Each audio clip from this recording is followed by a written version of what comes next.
Ciao ragazzi, come stai? Soccer over there. It's Nick, it's Jason, it's John. Jarrett will be joining us.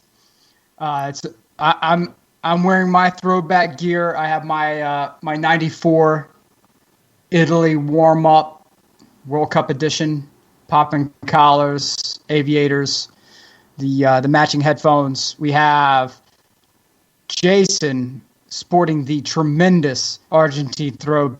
Look at that. Oh, it's beautiful. 1978. Nice. That wonderful number 10 hanging up behind him. Outstanding.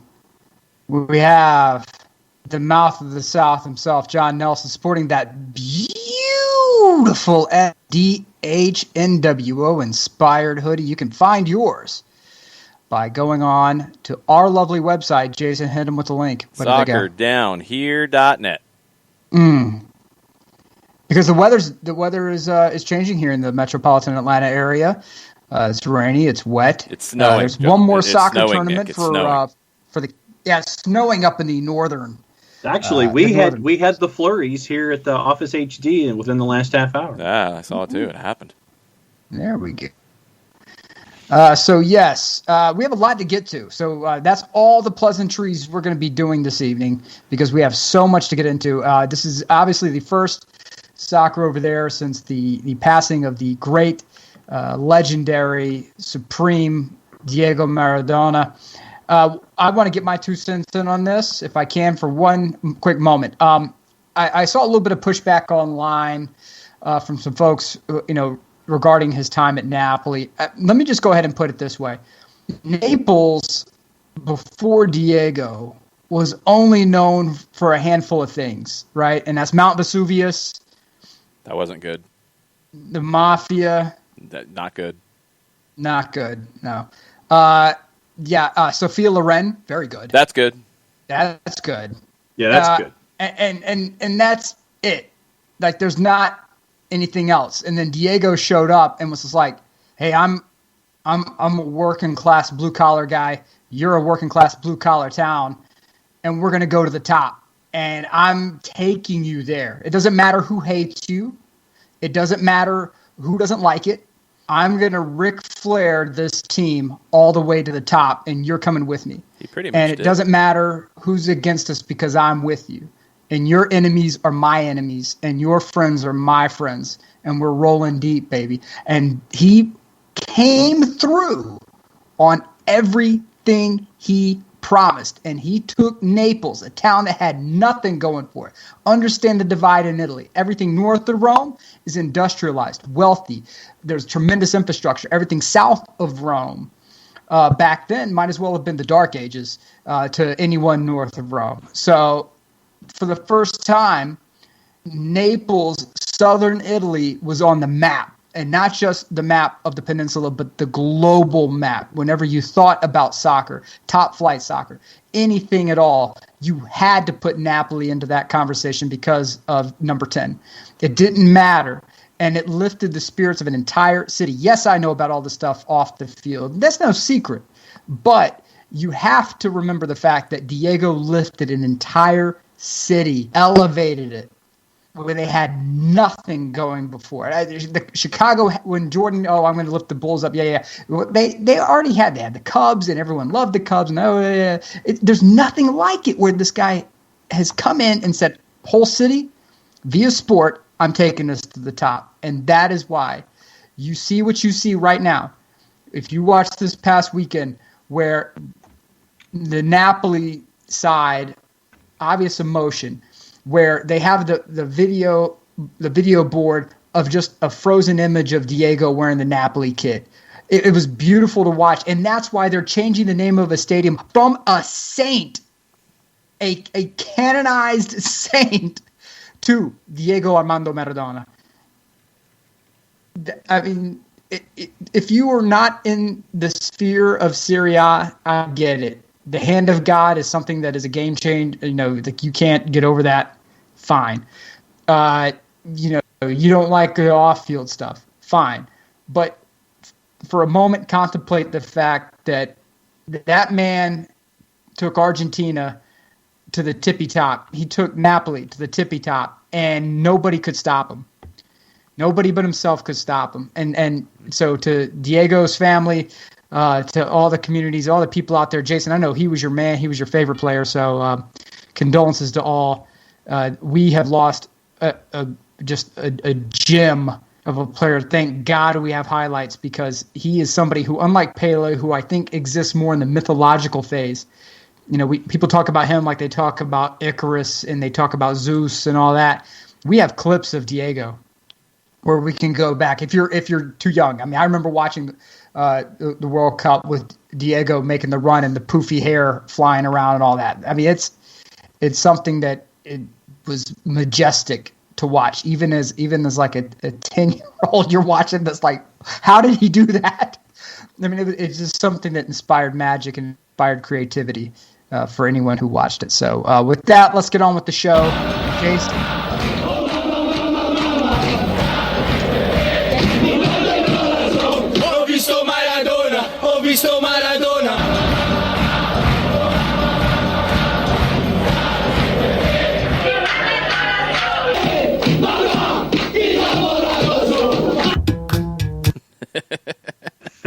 Had to play that one. Look, I know as well as everybody what Diego Maradona did off the field, mistakes he made in his life. He would have had a longer career if he hadn't found cocaine. He would have probably had a more fulfilling life if he hadn't made some of the mistakes he did in his life. He was not a perfect person by any stretch. That doesn't take away from what he did on the field, and it doesn't take away from the impact he had on people.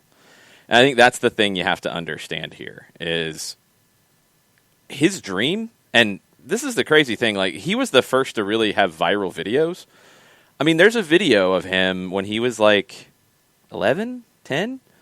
And he says, like, his dream was to play in the Primera, to play in the first division in Argentina. He did that. Just a few years later, at 15, he dreamed to play in a World Cup, and he dreamed to win it. And he did those things. And I mean, he was a kid who became the breadwinner for his family, who had nothing. I mean, nothing. Built the shack that they lived in by hand, his father did. No running water, no electricity, no nothing. And he became the person who changed that family's life. At 15, he got an apartment given to him by Argentinos Juniors at 15 because they saw what was coming. He's affected people. You can have your own personal feelings about him, and that's completely fine. And there are plenty of people who don't like him. There are plenty of people who still hold on to, he cheated. Peter Shilton, get over it, man. There are people who don't like people who use drugs. There are people who don't like other things about him. That's all fine. That's all fine. He has impacted people in a way that I've honestly never seen an athlete do. So you have to understand that. And yeah, I mean, Napoli is going to rename a stadium named for a saint after him. The tributes all over Argentine soccer, the reaction from legends of the game. There's just so much. It's real, and you can personally not get it or not agree with it. All that's completely fine, but you do have to understand that it is real, and people aren't crazy. There aren't all these people who are just completely crazy for being affected by this. He affected people, and people are sad. I mean, if you could watch last night when the Boca Juniors players went over to his personal box at the La Bombonera, and his daughter Dalma was there watching the game, and they went over to applaud her after the first goal and then again after the game, and you could see the real emotion on her face.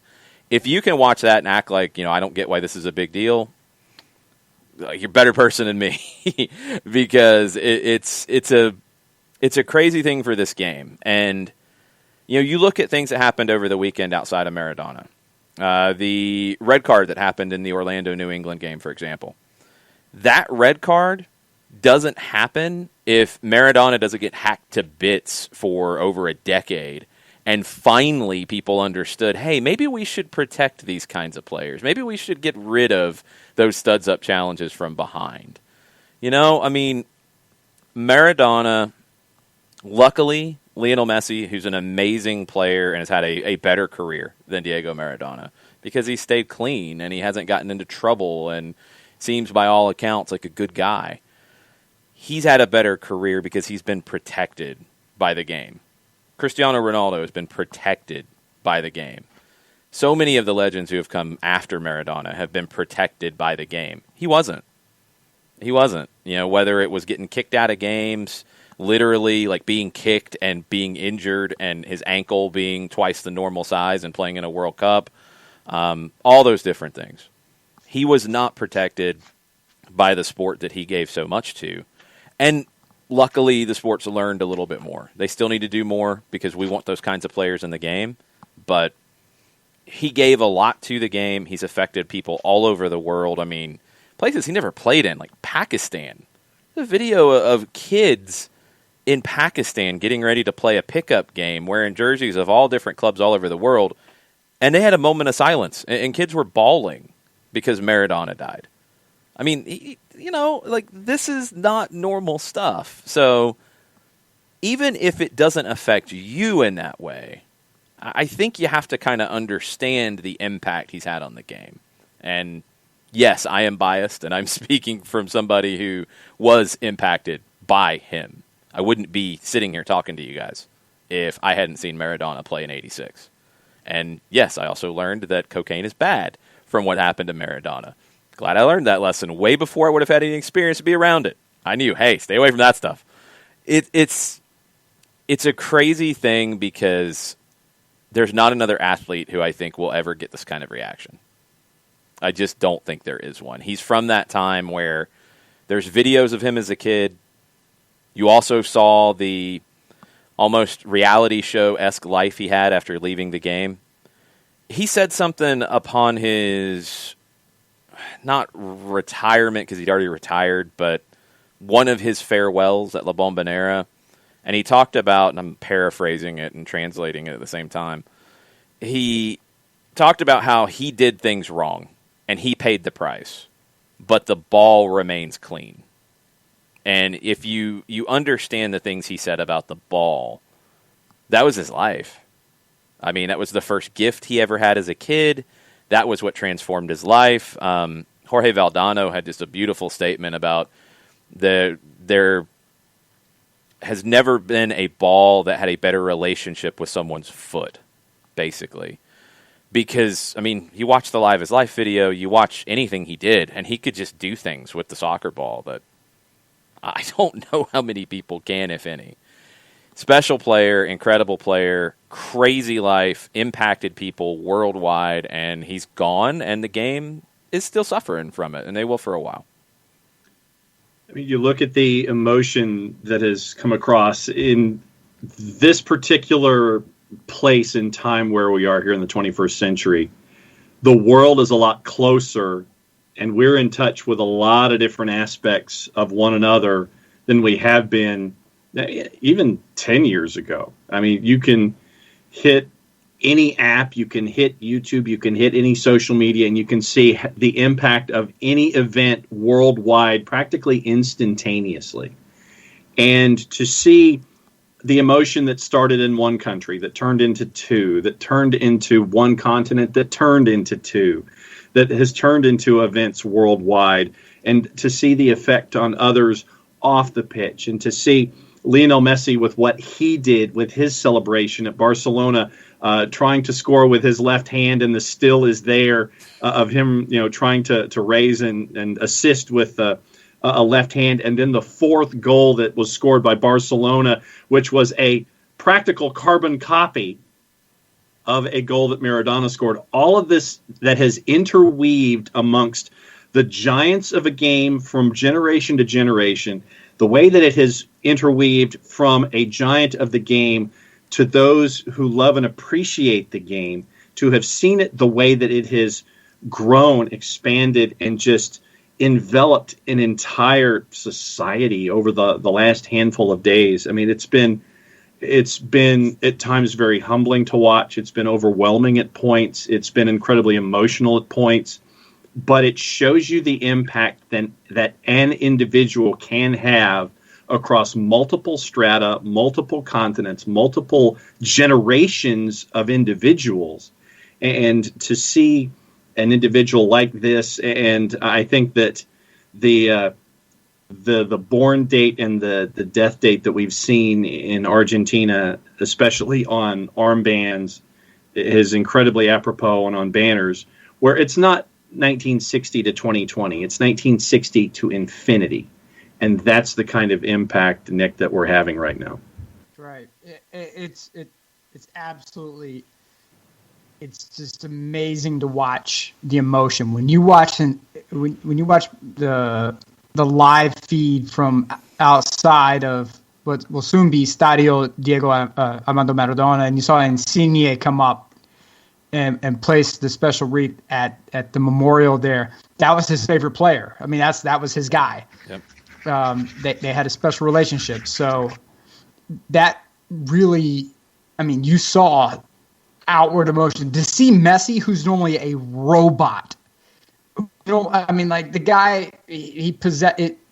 It just seems like there's like this, like, oh, okay, all right, sort of, thing when he plays, because he's so stupid good. He's like a space alien. But in this game, even watching him, it was amazing to watch the progression of Messi through that game. And then with the carbon copy goal, I very rarely agree with Gabriel Marcotti on a lot of things. This is one time. I don't want to know anything else about it. Just give me the clip and don't ever tell me anything else about it. It's like pro wrestling. I don't want to know the guy's name. I don't want to know the Undertaker's real name. I don't want to know where he really lives. I don't want to see his wife and kids. I wish him all the best in those things. I want, just give me the magic and let the magic be. I want that Messi clip where it's textbook, almost note perfect. I don't want to know anything else about it. Nothing else. As long as I live. May I live a long time. I want to know nothing else about it. So, okay. So a glass to Diego of whatever you have, whether it be of substance or other tasty things. One up for Diego. All right. Ciao, Diego. A couple clips right. real quick on the Twitch pitch before we move into games. Yeah. Gustavo, with a unique perspective. Gustavo says, because Dios, and D10S is a common thing for Diego. Because Dios is the most famous footballer in the world, there were many incentives to, quote, sell him mailboxes. It's a saying in Argentina. Cheats, scams. You get him roped into different things. It happened all the time. And take money from him. In Argentina, he will always be considered not just a soccer hero, but a true national hero for the sacrifices he made for our national team, our jersey, which were many and constant. A patriot because of his charisma and leadership, which Messi, who is Gustavo's favorite, between Diego and Alfredo Di Stefano and Messi, he's a Messi guy. He says Messi lacks that charisma, that leadership. And he is a different cat, for sure. Right. Diego was different. One thing that stood out to me during all this, and this is not new, I mean, it's always been reported about him, it hasn't come out of nowhere. He always looked out for his teammates. And there are very few players who played with Diego for any extended period of time who would say something bad about him, like, as a teammate. There's stories about with Argentinos when they were on a tour. I mean, he's a kid at this point. And I think color TVs had just come out in Argentina, and a bunch of the players were really hoping to get one, and they're going out on these tours because Argentinos is trying to make as much money as possible. And Diego, at like 16 or 17, says, look, I'm not playing unless you pay us our bonuses. I'm not playing. You got a problem. You need to pay up. And he made sure his guys got paid. You see the footage in the documentary of the camp in 86, and, I mean, he's just one of the guys. And that's something that people have talked about consistently. I mean, yes, there were times, especially later in his career, where he was, whatever reason, not able to train. And they understood that, but they knew that he was going to bring it on game day. And they knew that he was going to fight for them and make sure that they got what was coming to them. and that was consistent. And the national team side of it, I mean, that meant everything to him. Like, to even get back into any kind of condition to play in 1994, and yes, he ultimately couldn't finish that tournament because he had some chemical help in getting there. That was because of the shirt. That was because of representing that shirt and what it meant. And you got to remember, Argentina almost didn't qualify for 94. They had to go into the playoff with Australia. And he willed them kind of through that. He willed them to the final in 90. I mean, the shirt was everything to him. Burned with a point as well. Last week, I hadn't heard this, Brian Dunseth interviewed Gonzalo Higuain last week about it. And he kept asking Higuain, what about the off-the-field stuff? And Pipa kept repeating, it doesn't matter. He was the greatest player on the field ever. That's all that matters. And Burns said, I don't think Dunseth understood that. And I don't know if you really can if you don't know, because it's not Babe Ruth, who I think, I mean, and this is way before my time, but I think you had that kind of tendency was, yeah, he was a drunk. Yeah, he did this, he did that. But he was an incredible home run hitter. There was always like kind of the excusing it away. This is even more powerful because of that pride that he had in Argentina. I mean, he was the representation of an ideal in Argentine culture, and especially in soccer culture, about the pibe, the kid, with kind of long scraggly hair, coming from the backyards of the streets, who could do anything with the ball and could play anywhere, and was just that street smart kid who made it. It was always this ideal. He was like the drawing of that come to life. So, I mean, he represented so much more than just being a player for a team or even for a national team. Like, he represented Argentina in so many ways. So it just goes beyond. I mean, I don't know if we'll ever see anything like that again. I think the world's a different place. I think, in a good way, I don't think we'll see the off-the-field drama that we did with Diego. I think players are protected better now and taken better care of.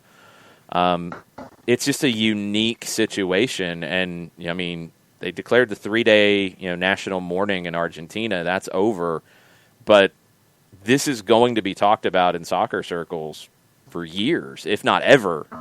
It'll change over time, but it's not going anywhere because, as everybody has said, like, he will always be part of Argentine soccer. It's not going away. All right, what's next on the docket, gents? All right, we got a ton of games to get into.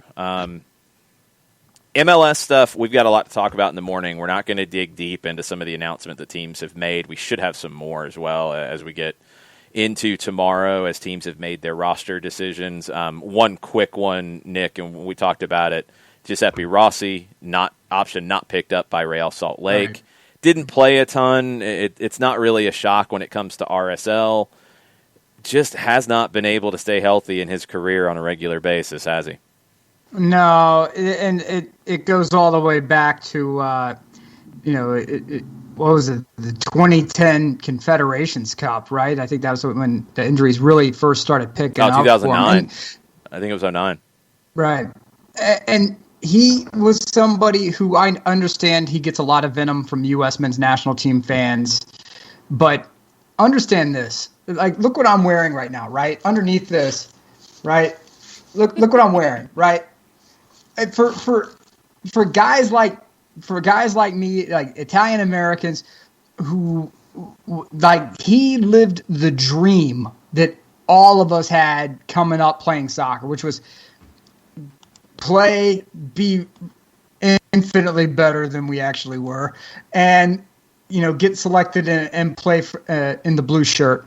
So I was always in favor of his move to Italy, but at the same time, when the injury bug picked up on him, it never let go. I mean, every other time he turned around, he was getting, it was either a knee going out, the other knee going out.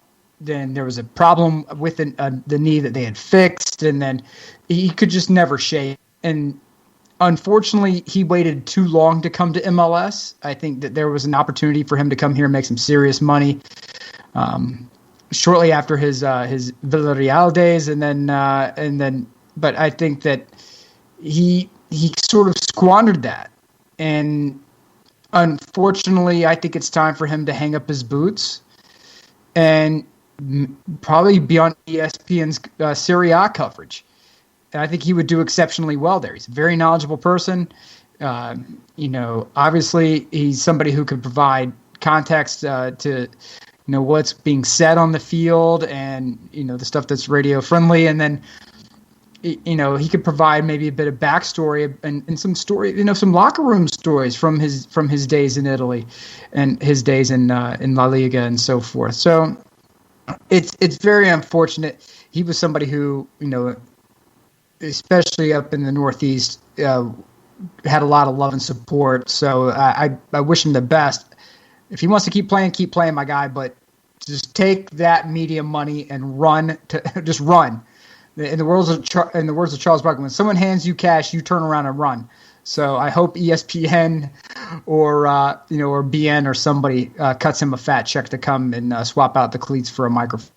And my bad, it was Federico Higuain who was speaking to Brian Dunseth, not Gonzalo. Yeah. Mixing up my Higuains. There's so many Higuains. Yes, that's why we call him the Hamburglar. The one in Miami is the one The original. they're The both first there. one that showed the up. original See? is the Hamburglar. There's too many Higuains. It's confusing. All right, let's get into Champions League.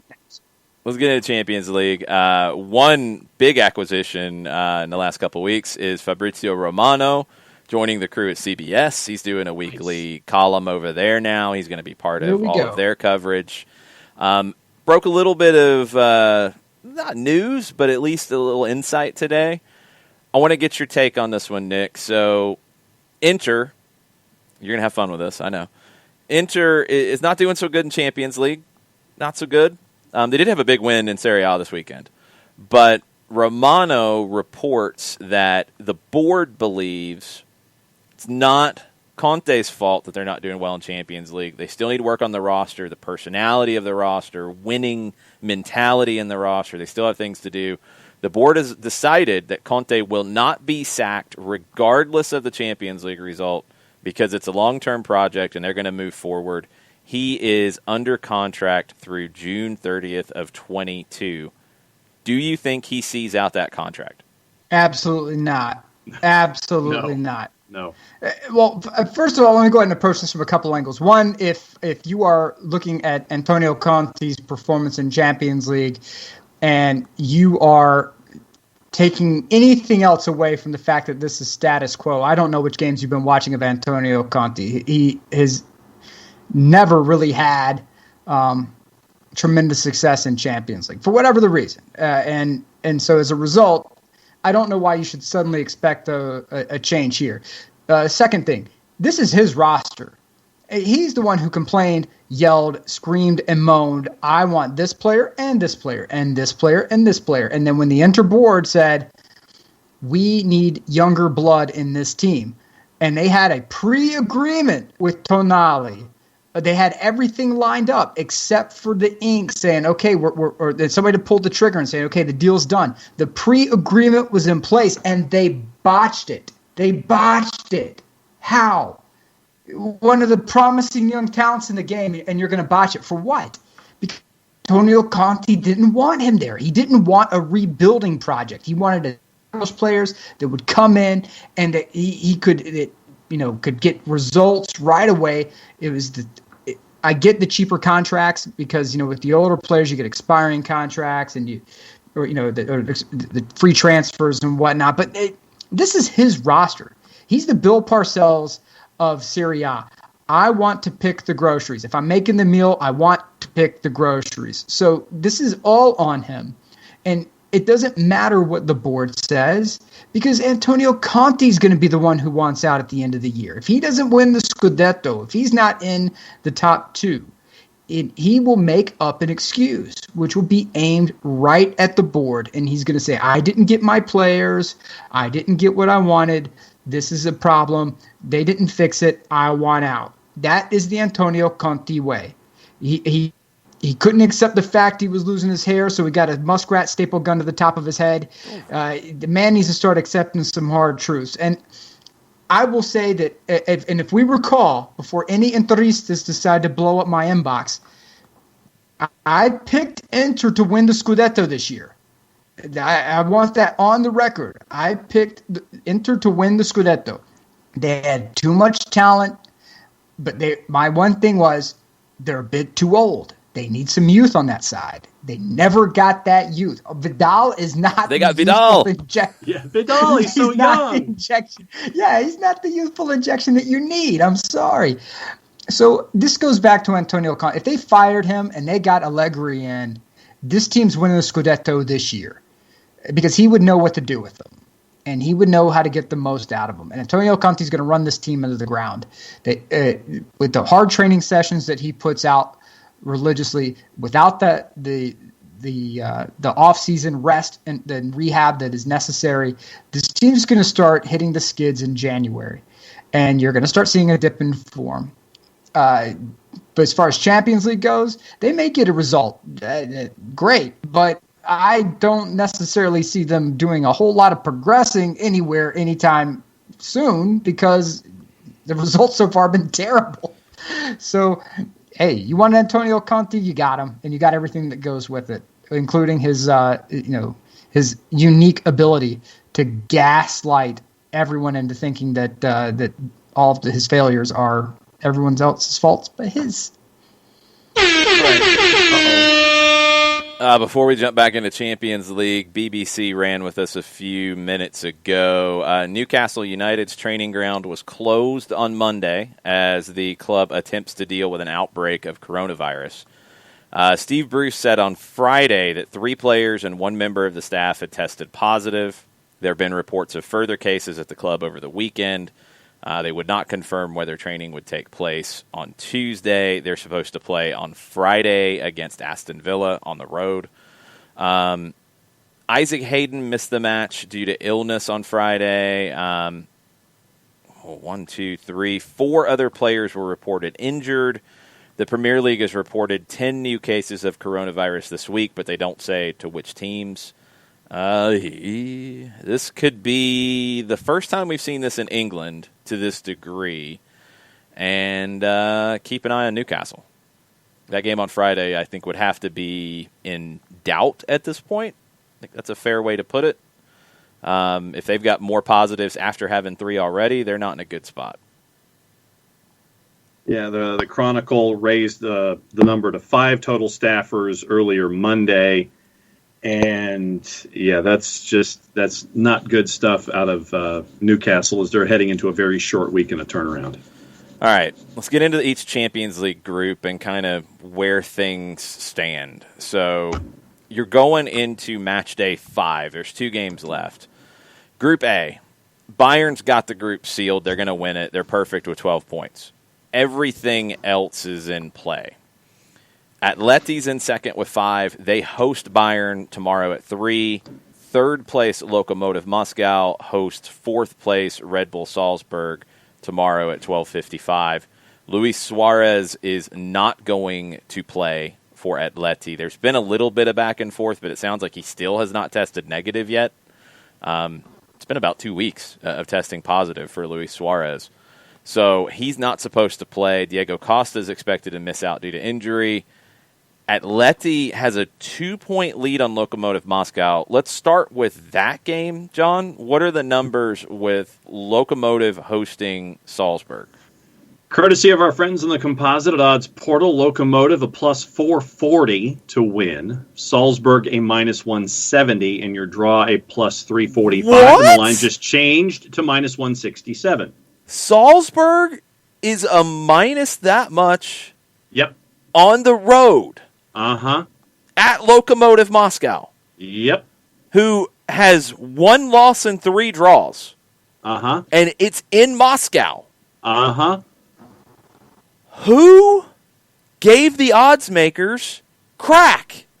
That doesn't make any sense. Nope. It's so... Somebody knows something. That's the thing. It's so out of whack that now I'm like, well, wait a minute. I would have been all in on Locomotive if they were, plus 150. Now it's like, wait, what's going on? Yeah, and the numbers are, and remember, that number I gave you is a composite. Going into the individual juice box purveyors, you can get upwards of minus 182 with Salzburg and a plus 475 with Locomotive. What? Somebody knows something. Yeah, I'm not touching this. I'm not touching this one because something ain't right. There's nothing to know. Salzburg hasn't been good. Salzburg is beat up. Like, there's nothing to know unless there's some kind of an outbreak with Lokomotiv Moscow that nobody's talking about. Like, there's nothing to know here. Jason, phone calls can be made. Things can be said. I'm just saying somebody knows something. Hey.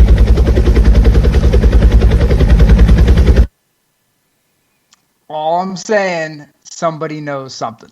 That doesn't make any sense. You're not getting that line for no reason. Mm-hmm. Burn, I need some kind of an explanation on this one because this makes no sense whatsoever. Burn knows. He knows Salzburg's been crap. Yeah. Well, yeah. Salzburg has played very badly, according to Byrne. Marsh has totally mismanaged UEFA Champions League. I'm sorry. How in the world is Lokomotiv, who's doing better in the competition than Red Bull Salzburg, plus 400 something? Yeah. That's insanity. There are people with significant money who have moved it in a particular direction. Oh, yeah. I just tried to do a search on Locomotive to see if there's any news out there, and all I'm seeing are previews. Yeah, like there's nothing out there. Substantial amount of money. It's in Moscow. Like, I'm like, did I mess up? Is it in Salzburg? Even still, I think those numbers are crazy. Salzburg on the road, that much of a favorite? Yeah. This doesn't make any sense. All you degenerate gamblers out there, hear me now. All right, here's what I'm going to tell you. Don't touch this game. No, here's what I'm going to tell you. You do every bit of digging you can possibly find. You get every bit of news you can out of Moscow on Lokomotiv. You find everything you can. You don't do anything until the lineup comes out. If the lineup's screwy, you stay away from it. If the lineup is full strength, you jump all over that thing because somebody is way off. Like, there's nothing. Nobody in Austria thinks Red Bull Salzburg is going to advance. Nobody's talking them up in Austria. There's nothing out of Russia about Lokomotiv Moscow having some kind of a problem. Like, there's just nothing that makes any sense in this. This is the most baffling thing we have seen since this show started. My name's not Ivan, and I'm not Russian, but I'm not going anywhere near this game. Nope. No way, no. Y'all can do what you want. I will wait till the lineup comes out. If that lineup comes out and I like it, I might be trying to find somebody to talk to because that's insane. Are you putting something from the this wish book catalog on this game? I don't have the wish book catalog. What's in the wish book catalog? You don't remember the wish book catalog? I never had a wish book catalog. What? Mm-mm. All I had was the Sears catalog with the NFL bedroom collection. Yeah, I had those. Yeah, it's the Sears Wish Book. Oh, I thought. Okay, I never called it a Wish Book. It's called it Christmas Sears. catalog. Yeah. They called it the Wish Book. Yeah, it's called it Sears. Yeah. Okay. Yeah. No, if you touch this game, you're a degenerate gambler. I need you in a meeting. I need you in a meeting by like Friday morning. I might be a degenerate because I'm taking every bit of Thanksgiving leftovers that are left in the fridge, and I'm piling them up on one plate where everything kind of melds together. Wow. And I'm throwing that in the microwave, and I'm putting it on Lokomotiv. Not touching it. No, sir. I'm waiting for the lineup. No, I'm waiting for the lineup. But don't give me your nonsense black helicopter garbage. If the lineup, let me finish. If the lineup is first choice, if the lineup's not first choice, don't touch it. Wait till that lineup comes out. Lineup comes out, it's first choice. Somebody screwed up because there's no explanation. These guys don't mess up. That's all I'm saying. This one makes no sense. All right. It makes no sense. There is no sense in these numbers at all. All right, let's see if there's any sense in the Bayern and Atleti numbers. It is Atleti hosting. Bayern's already through. Bayern's playing games every 3 days, it seems like. According to Bernd, Neuer, Lewandowski, and Goretzka did not make the trip. What are the numbers? Bayern's a plus 275. Atleti's a minus 109. Your draw's a plus 300. I don't like anything about those numbers. Not How are you okay with this game and you're not okay with it? Because no, I said I don't like anything about them to put anything on it. No, I'm not saying they're wrong. I'm saying like Bayern is leaving a bunch of people at home. I don't think they'll be consistent enough to say, "Ooh, I like that plus 275." Atleti, I think, will win. Yeah, and that number's not appealing enough to jump on it for me. That's what I'm saying. I think Bayern's going to win. I think it's death taxes in Bayern. Wow. Until proven otherwise. Wow. Okay. I'm willing to put the Lobo 4 radio control car, which is pretty substantial, on Bayern. Well, you're going to be watching that remote control car wheel into somebody else's garage. Lobo 4. It's going to be a sad day. Lobo 4 is going on Bayern. Not touching it. Nope. It's going to be a sad day. All right, Group B. Let's move over. Everything's up for grabs here in Group B. Inter is at the bottom on 2 points. Shakhtar is in third on 4. Real Madrid's in second on 7. Borussia Mönchengladbach is leading the group with 8. Let's start with the first game tomorrow. Shakhtar hosting Real Madrid. What are the numbers? Shakhtar's a plus 600. Real Madrid's a minus 245, and your draw's a plus 440. Last time I had any belief in Shakhtar, they were unmitigated crap. Oh, they were. That was bad. Real Madrid has been maybe not unmitigated crap, maybe slightly mitigated crap in La Liga. But in Champions League, they've been pretty decent. I mean, they're on 7 points. They're in an advancing position right now. Draw. Yeah. That's what I'm thinking. Eden Hazard's injured again, by the way, for Real Madrid because he's always injured. Yes. All right, so it looks like we're draw across the board. How often do you think he regrets that transfer? I mean, really. I don't know if he's making a ton of coin. Don't get me wrong. I'll bet you the club does. At the same time, he's missed 55% of his matches with Real Madrid since joining. Unreal. In 7 years at Chelsea, he missed 20 games. Yeah.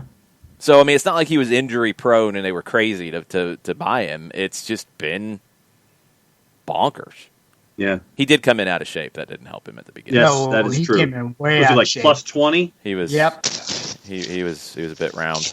He be round. And that's let's hit the sounder. Hit the sounder here. I don't really have a sounder for that, but we don't have bagpipe sounders. No, we'll just do this.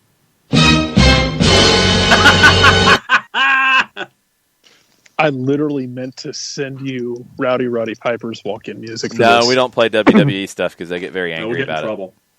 Oh man, they do strikes on it and stuff. That sucks. Yeah, it's no good. Respect the Piper, man. Yeah, we could probably find some other bagpipes somewhere. True. We could find random Canadian, Scottish bagpipes. Just hold your fire on Celtic, Jarrett. I know you probably have a million things to say. No, let's go. We'll get there. Trust me. We're not in any hurry. Trust me. They're not in any hurry to be good. We're not in any hurry to talk about it. Also true. All right, I'm going to ask you about this one real quick because I don't understand it. Why is Nick cutting a promo? Jesus. I don't know. He still is. Third place in Group A, Lokomotiv Moscow's hosting Red Bull Salzburg, who's got 1 point. What are those numbers again, John? Lokomotiv plus at 440. Home. Plus 440 at home. Salzburg minus 167, and your draw's a plus 340. Salzburg's been crap. Somebody knows something. You said the same thing everybody else said, but I don't know what they could know. I'm waiting for the lineup. If the lineup's what I like, I'm taking every Thanksgiving leftover and putting it on Lokomotiv. Well, see, I do this. Yeah, I go do ahead, this thing Jared. that might be sacrilegious. Sorry, if I've dropped out in the middle, it's because I'm taking a walk in the snow and just getting some brisk, cold, frozen air in my Oh, it's lungs. snowing? Dude, it's snowing where I am. Oh, hold up. Like, it's not. It's like a 5-year-old. He's gonna go look. I don't know if it's a sacrilegious thing I do, but it's like I just take a lot of those leftovers and just pile them onto a plate. They're not sectioned off. However it falls, I eat it. It gets to that point, and that's the plate, the one that just everything blends together. Mm-hmm. That's the plate I'm putting on Locomotive if that lineup comes out like I think absolutely. it will. If that's a normal and that's lineup, exactly I'm where I going was, with it. and that's exactly where I was going with that. Yeah. If that lineup looks normal, I'm with you 100%. Yeah, That I number am is- like hitting refresh over and over and over again at like 11:30, waiting for the Locomotive Moscow to line up. Did somebody mean to hit minus 445 or whatever it I don't was, know. 430? No, and man. accidentally hit There's Russian plus? gambling money on this. That's what's going on. So This Locomotive is like the is presidential throwing the election game. when in the middle of the night, in the middle of the night of the election, early in November, where the number like shifted from Biden to Trump, and it shifted hard. If you guys remember, Yeah. like the gambling line shifted super hard to Trump Yeah. at like 1 a.m. and gave half the country an anxiety attack, and like they were freaking out about, oh my god, what's going to happen? Where it's kind of like somebody in Vegas was like, hey guys, watch this. Let's You want to have money. some fun? You want to have some fun and make money? Yeah. It's like Sally Struthers with the whole like the old 1990s commercials where you could train in VCR repair. Wow. Wow, Yes. that's a good one. Oh my god, I forgot all about those. Do you want to make more money? Change Sure, we all do. career. You want to go to art school? Here, draw Cubby. Ay. Yes. We have a weather update. Byrne went and checked the weather for us in Moscow just to make sure that's not going to affect this.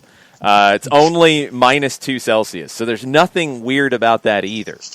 That's high 20s. Oil money. This is the mystery of the evening. What is going on with Locomotive Moscow? Because that number is insane. Russian oil The whole- money, Jason. I The need whole to see the team got lineup. I'm involved. telling you, if the lineup's good, I'm all in. If the lineup's good, I'm all in. The whole team probably got involved in like a bathhouse brawl, like in Eastern Promises. It's possible.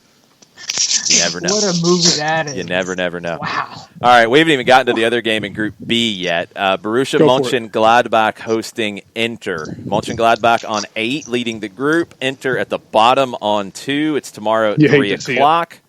Gladbach center back Nico Elvedi has picked up a minor muscle injury, will miss the game. Does that affect these numbers, John? Borussia Mönchengladbach a +195, Inter a +130, and your draw a +280. Did you tell me It's a draw. Mönchengladbach at home, who's leading Draw. the group, is +195? Inter is the favorite? Yes, I did. Take the draw.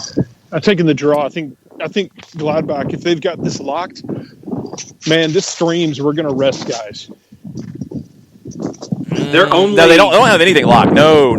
Everything's Like up for grabs in this They're group. 1 point up on Yeah, they got nothing locked. Real. They don't Okay, even have a never mind spot. then. They don't That's even weird. have a spot in knockout round yet. Yeah, there's 6 points separating 1 through 4 in this group.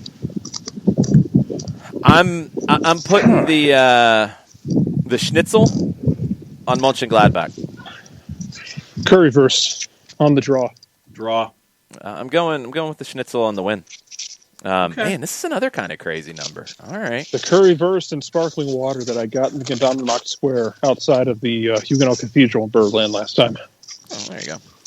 All right, let's get into Group C. Manchester City is in the knockout rounds. They might not win the group, though.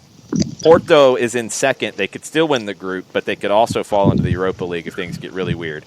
Olympiacos is in third place on 3 points, and Marseille has not won a Champions League game in decades, and they stink. They have nothing. Yeah. Speaking of nothing, they host Olympiacos on Tuesday at 3 o'clock. Let's go ahead and get that one out of the way. Marseille hosting Olympiacos. Marseille a +137, Olympiacos a +225, and your draw is basically the same thing. Marseille's lost like 14 games in a row, I think, in the Champions League. Some obscene number. Yeah. Andres Villalobos is like, well, we have to, qualify to be shit in the Champions League, basically. And we're playing that way. Yeah. I mean, that's basically what he said. Too. Yeah, that's one way to do it. I don't think they get a result. I think Olympiacos wins. Give me Olympiacos just for the history of it. But give me I'll take Olympiacos, but give me the dry white meat turkey that just didn't really hold like it should have. Yeah, the one that just didn't come out right. Yes. Yeah, it's that dry white meat after a couple days. This is kind of like eating sand. Yeah, this is why you got to brine. You got to brine the turkey, man. No, you throw the bad turkey on Olympiacos. I grew up in a basting of mayonnaise house to keep that moisture. We didn't brine really, but I'm not against it at all. All right, save the good game for you at a Group C, Nick. Porto hosting Manchester City tomorrow, 3:00. Porto needs a point in their last two games to go on to the knockout rounds. They could still win the group, especially if they beat City tomorrow. What are the numbers? Porto plus 470 at home. Manchester City a minus 161, and your draw is a plus 310.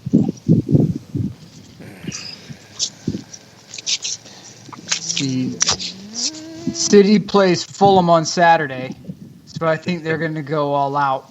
Yeah, and rotate for the Fulham match.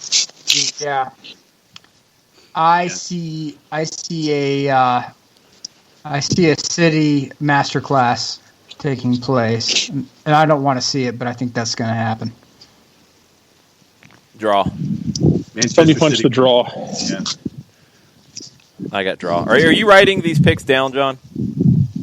I can listen back to the show. Okay, because you were supposed to write them down so we can actually track this. Because people sometimes say we're really good, and people sometimes say we're really bad, and I don't really know because I don't keep track every time. So yeah, we need proof either way. Yes. Hey, I've had a few that were pretty solid. Yeah, that's all I'm saying. Yeah, you have. We've all had a few that have been pretty solid. I know. You probably still have some of the white Reese's from it. Yeah. Well, no, that was just me believing in Juventus and Andrea Pirlo, and I was duped. Group D. Speaking of duping, Michelin is not going. Of duped, what is Jurgen Klinsmann up to these days? No, he's making money from ESPN these days, talking about Serie A. It's annoying. Michelin is eliminated. They can't get into the Europa League. It hasn't been a good campaign for them. Everything else is up for grabs. This could be the most entertaining group. We'll start with the lesser game, which is Michelin on the road in Bergamo to face Atalanta, who is in third place on 7 points. Tuesday, 3:00. Numbers have to be a little slanted. I believe, yes, skewed/slanted, sir. Atalanta, minus half a thou, minus 500. Michelin to plus 1305, and your draw's a plus 640. You don't need to even throw any coins on anything here because Atalanta's going to win. As Tom Hardy said in Mad Max, that's big. Mm-hmm. Not touching it. Nah, run from it. The reason this group could be the most entertaining is if Atalanta wins, as they should, and get to 10 points. You have Liverpool, who is leading the group on 9, hosting Ajax on 7. That's tomorrow at 3:00. Ajax is not coming in scared of playing Liverpool, and who knows who will be at center back for Liverpool. What are the numbers?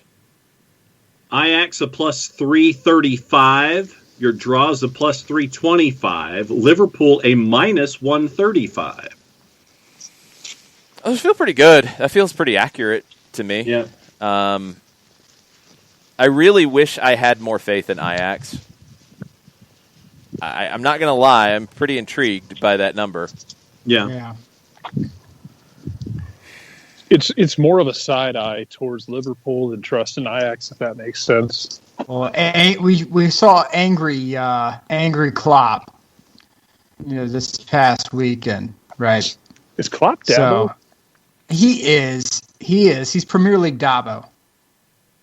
Oh man! And all the plucky upstarts out there can get angry at that comparison, but he is. He's. You want to be more excited about Ajax? You want me to give you something that'll get you even more excited? Let's go. First time in the history of the club, Ajax has managed to score more than 40 goals after 10 games in the Eredivisie. Ooh. Must be nice. Ajax also scored 5 goals in 4 bloated separate Eredivisie games in a row for the first time in history. 5 goals in 4 games in a row in the league? Wow. I'm about to say that number's kind of bloated by that game where they had like 13. Yeah, but that's not to take away from impressive runs like 5 and 4. Jeez, that's a lot of goals against a team turn up that the is difficulty, man. Jesus, it's a lot of goals against a team that is Turn struggling to off the find passes. defenders. Needs a center back. Turn off the shot assist setting. Good God, Struggling to find defenders. Eric Ten Hag, one of Nick's favorites, said, "We know they have some issues with injuries. However, they're still top of the Premier League, and that tells you a lot. They're a very strong team." I'm watching it. I ain't touching it. Give me Ajax and give me Atalanta. Atalanta plays, 13th place, Udinese. I will, so I'm going to take my boys from Bergamo. Shout out to my cousin who's there. Big ups, ciao bello. And I'm going to make sure that I put the money there, and I'm going to pair that with an Ajax win. So you're going to go parlay in the group. That's right. I'll join you on that parlay. I'm going Ajax. The Liverpool fans will be angry. That's okay. I think it is Ajax 3-2 winners. Oh, wow. I think it's Atalanta The hot hand of the dice game. give me. I'm really tempted to say Liverpool outscores them in the most fun match of this round of this week. The potential's there for that match to be incredibly fun. With Klopp well, we can't defend them. We can outscore them though. We're going to just play a Big 12 game out there. Yeah.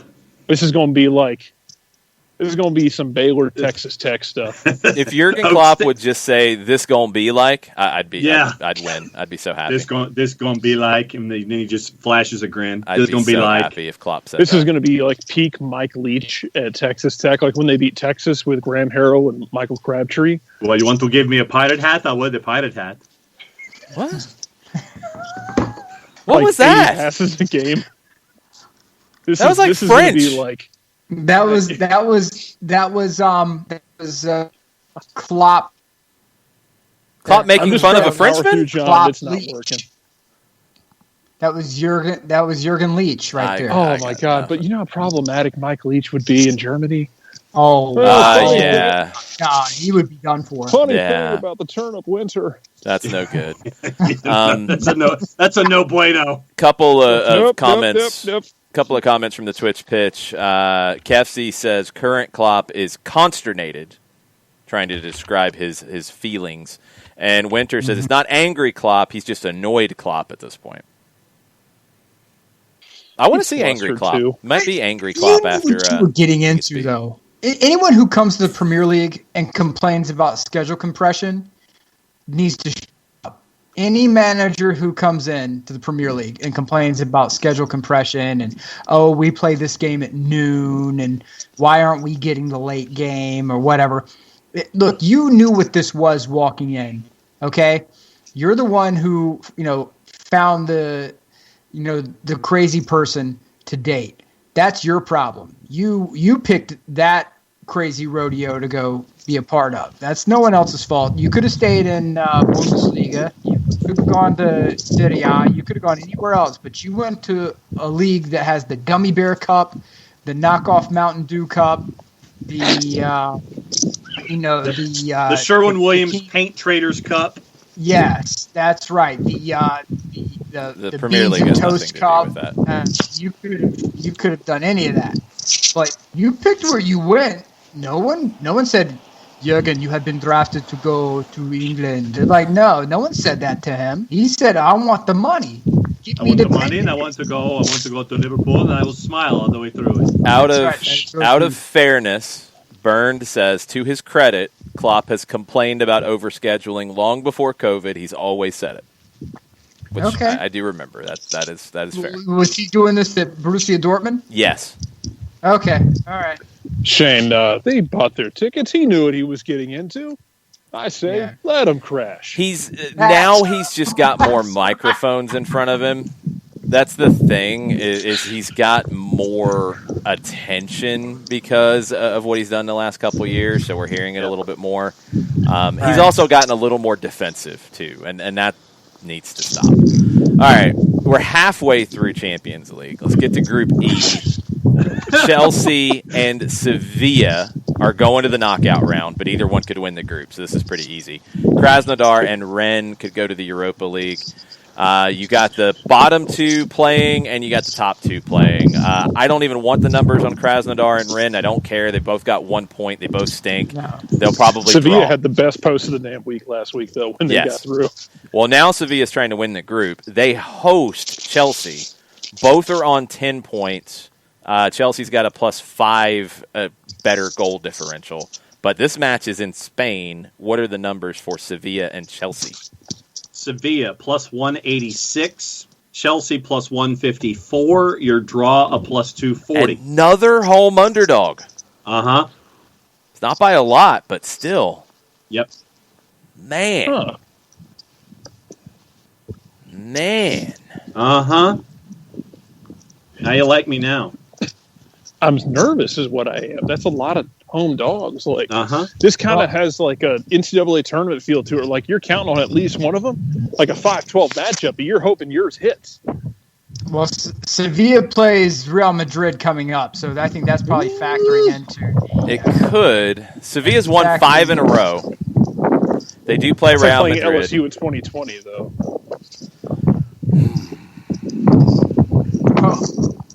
Jarrett, what are you walking through, by the way? A wind tunnel? I don't know. He's going through like a winter hurricane. It's like winter storm Rebecca or something. It's snowy, and it's wonderful, and I love it. It's cold. It feels good. I'm tired of this hot weather we had for the last up until this month. This is warming my soul. Do we need to get the SDH St. Bernard out there with the big barrel underneath the chin to help you in this situation? Yes. I think it's a possibility. No, I'm just going to mute when I'm not on right now, just because the wind is picking up so much. Yeah, that wind is really getting going. And I got to be fair, this number is, I think, reflective of how Chelsea has been doing lately. Yeah. You got to go all the way back to September 20th for a Chelsea loss. They won in the Gummy Bear Cup. They drew with West Brom. They drew and lost in penalties with Tottenham in the Gummy Bear Cup. Since then, at the beginning of October, win, draw in London against Sevilla, draw against Manchester United, win in Krasnodar, win at Burnley, win at home against Rennes, win at home against Sheffield United. Not a lot of talented That's not a lot of quality opponents. Went to Newcastle and won, went to Rennes and won, drew with Tottenham. Ooh, so now going through it, maybe I'm not as excited about Chelsea. Man, this is a good one. Chelsea ain't played nobody, Paul. No, they haven't. No, literally, they haven't. They haven't. They really haven't. Sevilla to win. I'm in. Sevilla at home. I'll take it. I'll run. Jarrett Muscle Shoals, go ahead. Paul. Well, I mean, you know what? I give credit to Chelsea and Rangers for reigniting our which manager is going to be the one who's actually a good manager, which is basically has turned into our personal equivalent of is Joe Flacco elite? Joe Flacco. Which one? But it's kind of hard to look at Chelsea's schedule and what they've done, and then compare that against what Rangers have done, and go, I don't really know if either one of them is great because the results are there, but the competition ain't really. No. So which one you picking? Oh man, give me Sevilla. There you go. Yeah, I think Sevilla gets it done. Nick, I'm joining on the Sevilla train. All right. It might be Chelsea slander from this show, which has happened before. So we will get used to it. We will make that disclaimer. All right, group. I will go and fish the Chelsea jersey that I have Oh, wow. from my dresser drawer. If anyone thinks I'm slandering Chelsea. Okay. Pretty sure We my have on wife this has show a before. Chelsea It has Michael happened. Ballack shirt, so Michael Ballack? Oh. Have a Michael Ballack Chelsea shirt? Anyway. Wednesday at 3 o'clock. That game. It should be one of the best ones of the round. All right, Yep. Group F. 3 of the 4 have a shot to go to the knockout. First place, Borussia Dortmund hosting second place, Lazio. And then you get Club Brugge hosting Zenit in the other match. John, why don't you start with the third and fourth place teams? Well, you could sit there and talk about Zenit being a plus 230, the draw being a plus 265, and Club Brugge at a plus 117. I've waited for the last however long I've been on this call, 22 minutes for that. That was worth it. I might die out here like Jack Torrance in the snow, but that'll be worth it. But they are who we thought they were, and we let them off the hook. Brugge. It's like an 8-year-old love with a it. new toy. It's amazing. I just got my NFL bed sheets from the Sears catalog. I'm a happy man. Need to clip that one. Use that forever. I don't care who wins that game. I really don't. First place, Borussia Dortmund hosting Lazio. 9 points for Dortmund, 8 You're points for broken, Lazio. Wednesday at broken. 3 4 o'clock. years and This you're could broken. be one of the games of the round. What are the numbers?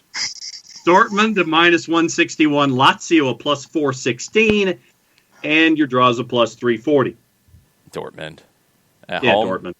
Dortmund at home. Dortmund at home. Does Ciro Immobile go off? No. I don't think so. No. I don't think so No. either. It's Dortmund. It's Dortmund. Lazio. Lazio's had they've had a good result and a bad result, and so per typical Lazio, you don't know what you're going to get out of them. So I'm going to say no. It's Dortmund in this one. Yeah, it's Are you saying that? that doesn't even know. Sometimes That it's no. maybe good sometimes. Out of all the Sometimes maybe. the bad food takes, I figured it would be like a bad food take that would finally break Jason, or like some reference, some like obscure reference from like mid 1970s television. No, it was Club Brugge. God, it finally broke Jason. I don't like the look of I it. honestly, Too late. I thought it would be like a reference to Wings or something, like the old Tony Shalhoub show that would do it. Hey, Crystal Bernard, very underrated. I'll have you know, I wore my WKRP T-shirt for Thanksgiving. Atta boy. Yes, man. We still have a lot of games God. to talk about. Do you think you can focus, John? I got juice boxes right here, dude. You just tried to do Jesus. Dortmund in the Club Brugge voice. Can you not do that anymore, please? Man, let's move on. We're not even done with Champions League yet. Good grief. We never will be. No, we're gonna be. Group G. Champions League's going to go on forever anyway. No, Jason it's gonna Jason end is at the normal pushing the time. rock up the hill right now. Group G, Barcelona, Southern Sisters. Juve. They're going into the knockout round. It's up for grabs. Who wins the group? Let's start with Barcelona going to Ferencváros, who's in fourth place. What's the number? Ferencváros is a plus 640. Yeah. Barca's a minus 240, and your draw's a plus 410. Move on. Yeah, Barca. Do I want to go with the Hungarians? Messi, Nah. Messi's on something now. Yeah, Nah, Messi's on. I think I think they take it off. I think they take this game off. I'm going goulash on the Hungarians. Wow. Goulash. I think Messi Good is on. goulash, too. I think he's motivated now. That man, when he tried to imitate the hand of God goal, it's proof that man is on some different blank right now. I don't even know if he's he on goes a on the different trip. program. I don't even know if he goes on the trip. He might not go on the trip. You got madness in Barcelona. You got presidential candidates coming out of the woodwork. You got promises being made. You got chaos. I think I'm they officially a I think they candidate leave for the people at home. Barcelona That's what I heard. leadership job right now. That's what I heard. You said they were going to sign Neymar, right? I said they were Neymar. going to sign Neymar and immediately release him. We're going to set 250 Sign and million on trade. fire. We're going to sign and trade. We're going to do the first La Liga sign and trade. We're going to send him to. We're going to send him to. We're going to sign him and send him actually to Brest in France, and we're going to send him there. I think we're getting like a couple election. of bags, like a couple of old Umbro bags, and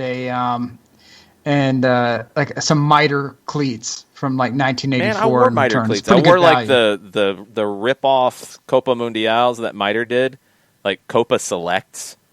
They were Yes. black with like the, I think it was in like dark charcoal kind of color. Well, what about Whatever our friends Miter from logo. New Athletic? They don't. They're dead to us. They don't exist. They're dead to us. They don't exist. They're And then busters. Binacional, they're all dead. They're all busters. Now we bust us. The Yeah. other game in the group, Juve's in second place on 9 points, or 3 points behind Barca. They host Dinamo Kiev, who's on 1 point, but in third place in that Europa spot. This game will be noteworthy because French referee Stephanie Frappart will be the first woman to take charge of a men's UEFA Champions League match in this one. She's done a lot of big games in her career, but this is the first time a female referee will be in the middle for a men's Champions League match. Juve hosting Dinamo Kiev. What are the numbers? You serious? You want them?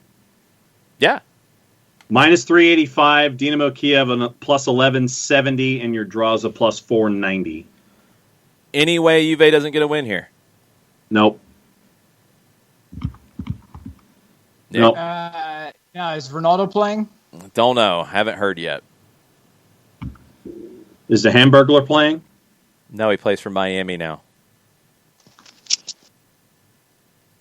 Yeah, I look. They could. Man, that's I got to go with Juve here. I really do. I mean, why? Juve drew at Benevento. They won over Ferencváros 2-1 in the last Champions League game. They beat Cagliari. They drew with Lazio. They did win in Hungary 4-1. Okay, they're beating up on the Hungarians.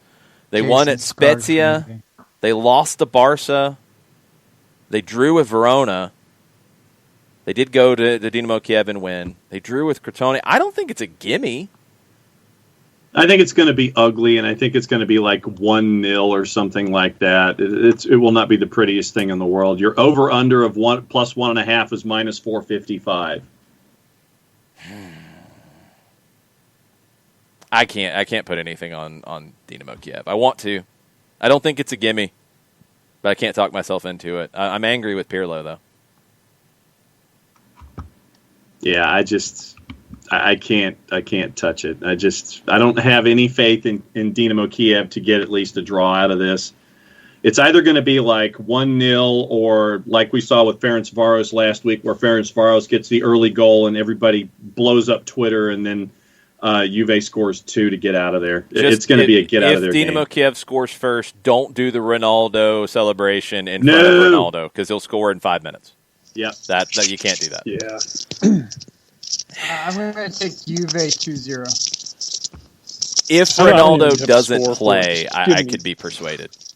But I Just give me Juve, because whatever Jason picks is going to be the opposite of what happens, because Man. somehow, some way, Pirlo has it in for Jason. he does.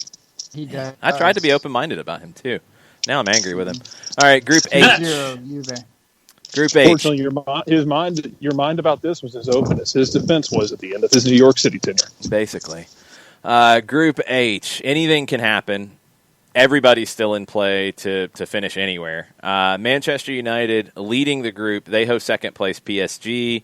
Başakşehir, fourth place on 3 points, hosting Red Bull, or RB, sorry, Leipzig on 6 points. Let's start with that game, the 3-4 game, with Başakşehir hosting Leipzig Wednesday, 12:55. Başakşehir at home is a plus 625. Leipzig a minus 230. And your draw's a plus 390. Draw. I think Demba Ba gets one, and it's 1-1. I'm going Leipzig.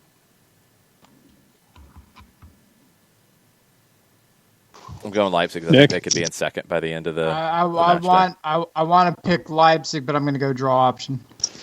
I'm going to go draw as well. I'll leave Jason on his island. I'm going to go where he can be successful by himself, probably. Hopefully. All right. First place, second place, Manchester United, PSG at Old Trafford. Manchester United's got a 3-point cushion on the top of the group. Edinson Cavani, the superhero off the bench.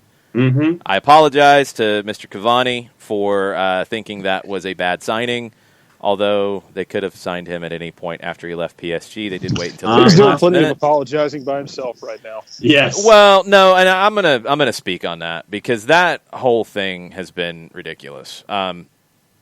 If you have not seen, Cavani responded to a friend's Instagram. I think he responded to it on an Instagram story. Is that right? He was responding to a friend in it, right. and he used a word Yep. that is not what some people thought it was in Uruguayan culture or in a lot of Latin cultures. The word black in Spanish is negro. Yeah. That's the word. And this came up in the Luis Suarez situation. In this case, with Edinson Cavani saying something to a friend, he is in no way using it in a disparaging way. He is in no way using it in a racial way. Right. And for that to even come up is madness. You have to understand different cultures a little bit, England, please. Some of the comments I've seen from people are incredibly ignorant. Incredibly ignorant. And I think he handled it as well as he possibly could. He said, look, how long has he been in England? A few months? Yep. He said, I didn't know that this word had any kind of connotation that way. As soon as I was told, I removed the post. I'm very sorry for any trouble it caused. There was no intent of anything bad here. And I will throw people under the bus incredibly fast if I think there's intent of something bad. I don't think Cavani was using this in any way in a racial sense. You have to understand the cultures around the world a little bit.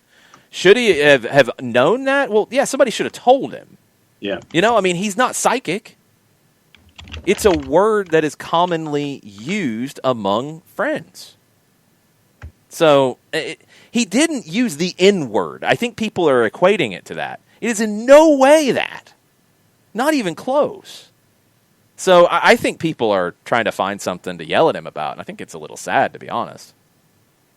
This is why people turn their social media accounts over to a handler, and you don't get the official personality with the quirks and weirdness that comes with it. Yeah. Because this is why. Because nowadays, if you're a player, you are a global brand. It doesn't matter if you are James. It doesn't matter if you are Cavani. It doesn't matter if you are even Wayne Rooney, now the Derby County manager. You are a global brand. And now you have to turn your social media account over to someone who can, quote, speak the language that is going to keep you from losing sponsorship opportunities and whatnot because of a pretend controversy. So, pretend controversy is a good way to put it. I mean, if you want to have all of your favorite celebrities and all have media handlers, then keep this dumb stuff up. But we're having this conversation in the DMs. Every disagreement on social media is not jihad. It's not we have drawn a line in the concrete and we are not moving from this spot. It's not Gandalf with a stick standing over a chasm saying, "You shall not pass." If someone offers an explanation, let's attempt to hear them. It doesn't mean I hate you if I disagree with you. It just means that we disagree. But, to get on social media and nuke a guy because he speaks a different language than you and uses a word that in your culture means something radically different than what he in his culture use it for, when it's not even intended in the way that you're saying it is in either way. I mean, come on. This is how you end up having PR managed accounts. So, okay, cool. If the FA tries to ban him for 3 games, jeez. Yeah. This is Cavani's statement, and we'll get into the prediction here in a second. The message I posted after the game on Sunday was intended as an affectionate greeting to a friend, thanking him for his congratulations after the game. The last thing I wanted to do was cause offense to anyone. I am completely opposed to racism and deleted the message as soon as it was explained that it can be interpreted differently. I would like to sincerely apologize for this. If you got a problem with that, you're looking for a reason to have a problem. Yeah. That you grow up. Cavani was brilliant off the bench. He gives Manchester United a focal point up top, which is big. Do they win against PSG? Yes. Cavani is going to go nuclear. I don't even need the numbers. Oh, wow. Okay. I'm saying Man United wins. I'm saying Cavani is going to be a scorer in this. I'm going to say 2-1 Man U. I hate Man U.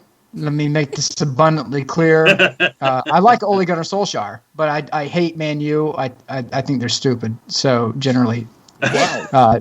Wow. So it is what it is. Look, I don't like them. So, but in this particular, like I always tell people, I do not gamble with my heart. I gamble with my gut, and my gut tells me that the signing of Cavani before this game was brilliant because this man doesn't have an axe to grind with PSG. He's got like double-edged Conan the Barbarian swords lined up for PSG, and he's going to put it to work. Yeah, I think he starts for sure. I think he does have an axe to grind. What are the numbers, John? Manchester United plus 187. Draw plus 260. PSG plus 145. Another home underdog? Uh-huh. And Manchester United is leading the group? Yep. Man, if I'm Ole, I got that stapled up on the door in the locker room. Uh-huh. Manchester United 4-2. Wow. Whoa. Cavani with 2 and Rashford with 2. Oh, wow. Rich for my blood. No, take that back. Cavani with 2, Bruno Fernandes with 1, and Rashford with 1. And Bruno has 2 assists. Oh, wow. Okay. But, yeah, home dog again. That's crazy. That one makes no sense. All right, we're going to run through Europa League kind of quick. We're not going to catch every game here, but just so you know where everything stands. All these games are on Thursday. There are some good ones. Group A is one of the better ones. Roma hosting Young Boys, first place versus second place. Roma, what are your thoughts on Roma, Nick? I think Roma has ability. They're a team that is consistently they're consistently inconsistent. So I avoid betting on Roma generally. That's safe. Just because you really never know what you're going to get. Deschko can pull some magic out of his hat, at any moment. But as we saw this past weekend, they're also prone to getting just drilled when the opportunity presents itself. Group B. I don't put any money on Roma. Yeah, I'm definitely not touching that. I don't even want to know the numbers. Group B, Arsenal is perfect with 12 points. They host Rapid Vienna. Molde hosts Dundalk. What are the numbers for our boys Dundalk? Plus 1450. Oh, yeah, they got to go on the road. Yep. Sorry, Molde's Dundalk. a minus 555. I got nothing for you. Nope. Interesting thing on Arsenal. I saw these numbers come up today. John was not a fan of Unai Emery at all. Unai Emery had come in and stolen John's sandwich or something. So angry about him. He put salt on his food. Yes. Yeah, he did. He put salt in the pasta water and it got out of hand. Yes. Here's the interesting thing. Mikel Arteta. Are we thumbs up, or are we thumbs sideways, or are we thumbs down on Mikel Arteta at Arsenal? Oh, you're thumbs sideways now. Yep. That's changed. Nick, thumbs up, thumbs down, thumbs sideways on Mikel Arteta at Arsenal. Thumbs up. What are you going to do? You going to get rid of Mikel Arteta? Come on. No. Jarrett, thumbs up, thumbs sideways, thumbs down on Mikel Arteta. thumbs up on the same grounds of if you get rid of your manager, you need to have someone better in place. And right now, I don't know that you're going to do better than that if you're Arsenal. Well, maybe this Maybe makes you sense. can, but that's a risk. Maybe Big Sam already put in his res. Maybe this makes sense for John being so anti Unai Emery and only being thumb sideways on Arteta. They haven't had the same number of games. Emery had 78 games at Arsenal. Arteta's got 45 so far. The exact same win rate, 55.1%. Goals per game, Unai Emery 1.9, Mikel Arteta 1.5. Goals conceded per game, Emery 1.3, Arteta 0.9. I was a little surprised by those numbers. Yeah, because Unai Emery got a lot of slack, a lot of stick is the best word for it, and Mikel Arteta's gotten a lot of praise, and I like Mikel Arteta. I like what he's trying to do.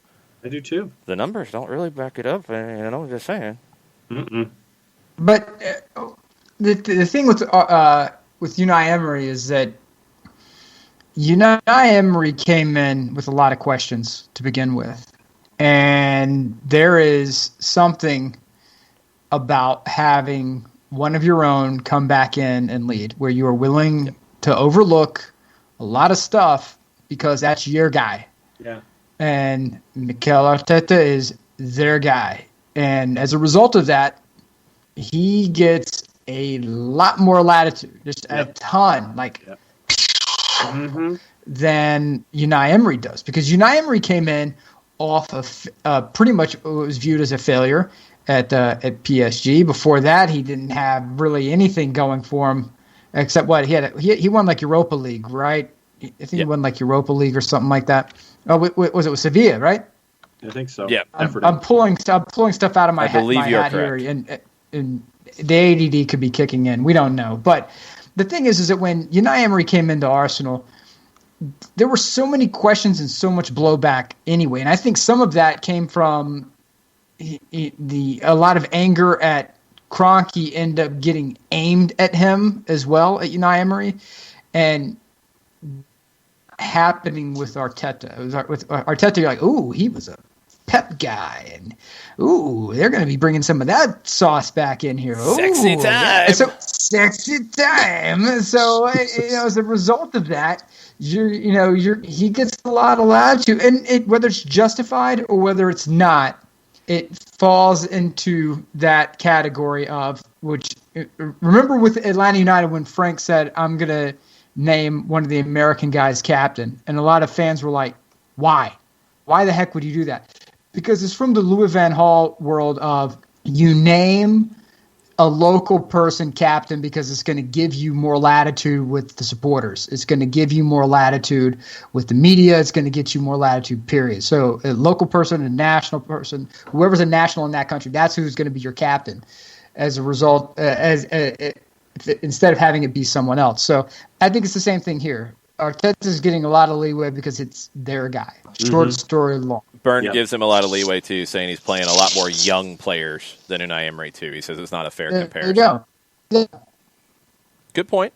We'll see. I thought those numbers were interesting when they came out because I'm much more positive on Mikel Arteta as well, but we'll see. It started to get a little slanted against him. We'll see if he can hold up. I think they take care of business here, and if you were even thinking about anything on Rapid Vienna, who is going to London for this, they got a bunch of injuries. They drew in the Vienna Derby on the weekend. They had to play hard. They've got no chance, according to Byrne, so don't even think about it. Don't even give the numbers to give anybody a reason to think about it.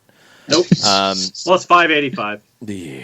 Group C. Why'd you break the rule? Yeah, seriously. Group C, you got two teams on 9 points. You got two teams on 3. Slavia Prague on 9, hosting 4th place Hapoel Beersheva, and Leverkusen on 9, hosting or going on the road to Nice on 3 points. Leverkusen-Nice is kind of interesting. You got numbers, John. Leverkusen minus 145, Nice plus 375. Your draw is a plus 310. Another home dog. That's a big home dog. That's a big one. I think it's correct, though. I think. I got to go with Leverkusen. Yeah, I'm not touching it, but that's a little surprising. The number's so big. Jarrett's favorite team, not really. Rangers. They are in first place in Group D. They are hosting Standard Liège, who's in 4th place. Benfica is level on points with Rangers in 2nd place. They are hosting Lech Poznan on 3 points. Give me the Rangers numbers. Liège is a plus 585. Your draw is a plus 400, and Rangers a minus 233. Jarrett, is there any reason to bet against Rangers? Are they at? Where are they? It's in Scotland? Glasgow. It's at Ibrox, yeah. Oh, man, no, there's not really a reason to bet against them. Yeah, that's what I Maybe the draw. You could convince me to look Plus hard 400. Yeah, you could convince me to look at the draw over their last few games in Europe, but I wouldn't bet against them losing. I wouldn't bet for them losing. Yeah, I couldn't even go there. I can go for the draw. Okay. I think Rangers get the win. Group E, Granada's on 10. They lead it. PSV's on 6. PAOK is on 5, so they're still in the mix. Granada's hosting PSV. Group F, AZ is hosting Napoli. AZ's in 3rd on 7 points. Napoli's on 9 points in 1st. Real Sociedad's in 2nd. That's a really wild group. Sociedad's hosting Rijeka, who's got nothing. So Sociedad should pick up 3 points. Yep. Napoli's got to go to the Netherlands to face AZ. What are the numbers for that game? Napoli minus 120. Your draw is a plus 285. AZ a plus 315. Another massive home dog. Give me Napoli. Yeah, I can't go against Napoli right now. I wonder when the emotion runs out, but I can't go against Napoli right now. Jarrett? Yeah. No, I'll Napoli. Runs out by when's it run out, Nick? I need to know this. I'm going to say this weekend is the last of the emotional high. After that, it drops. Yeah, they're going to hit a wall here at some point. Yeah. God has ordained them to get through that stretch, though. Yeah, it's possible. And they need it, too. I mean, because Sociedad should be on 10, so Napoli needs to win. That'll be a game to watch for sure. Group G, Leicester's already clinched their spot. They're on the road at Zorya Luhansk. Ike Athens is hosting Braga. Braga! That doesn't work as well. That's just bad. It's just so bad. That's close. No, it's not close. It's very, very bad. No, it's just bad. All right. Well, I don't care about that group now. Well, actually, Thanks, if you mentioned Leicester, Zorya Luhansk is another massive home dog. They're garbage. If they're plus 380 and Leicester's a minus 135, especially after this weekend's result, that's not going to sway you. You taking Luhansk? Draw. You're going plus draw? 275. You're going draw on What? Luhansk to get a draw against Leicester. Uh-huh. Okay.